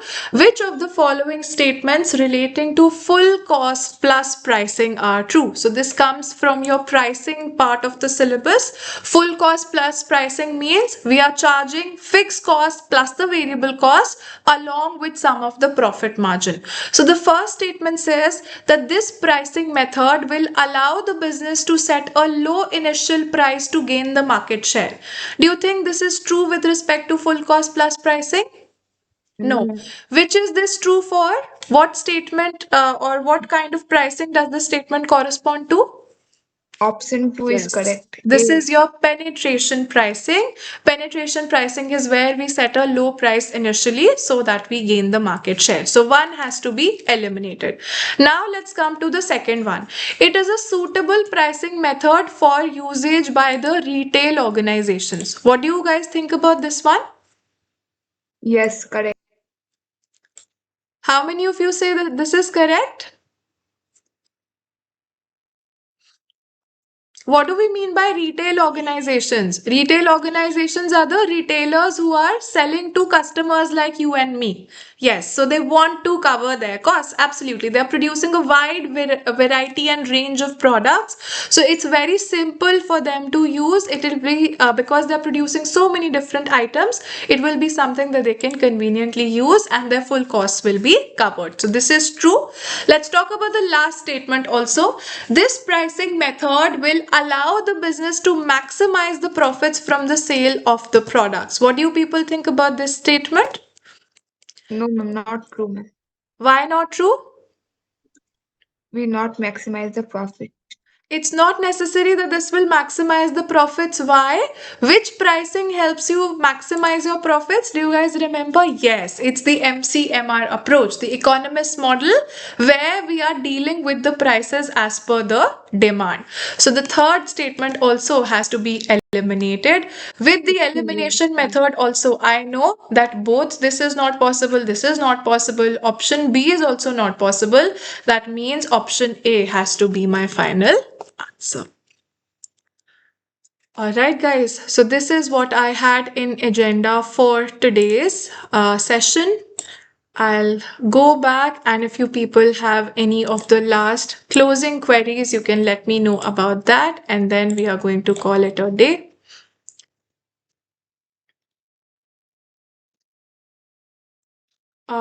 Sure, Shayan, I can show the MCQ.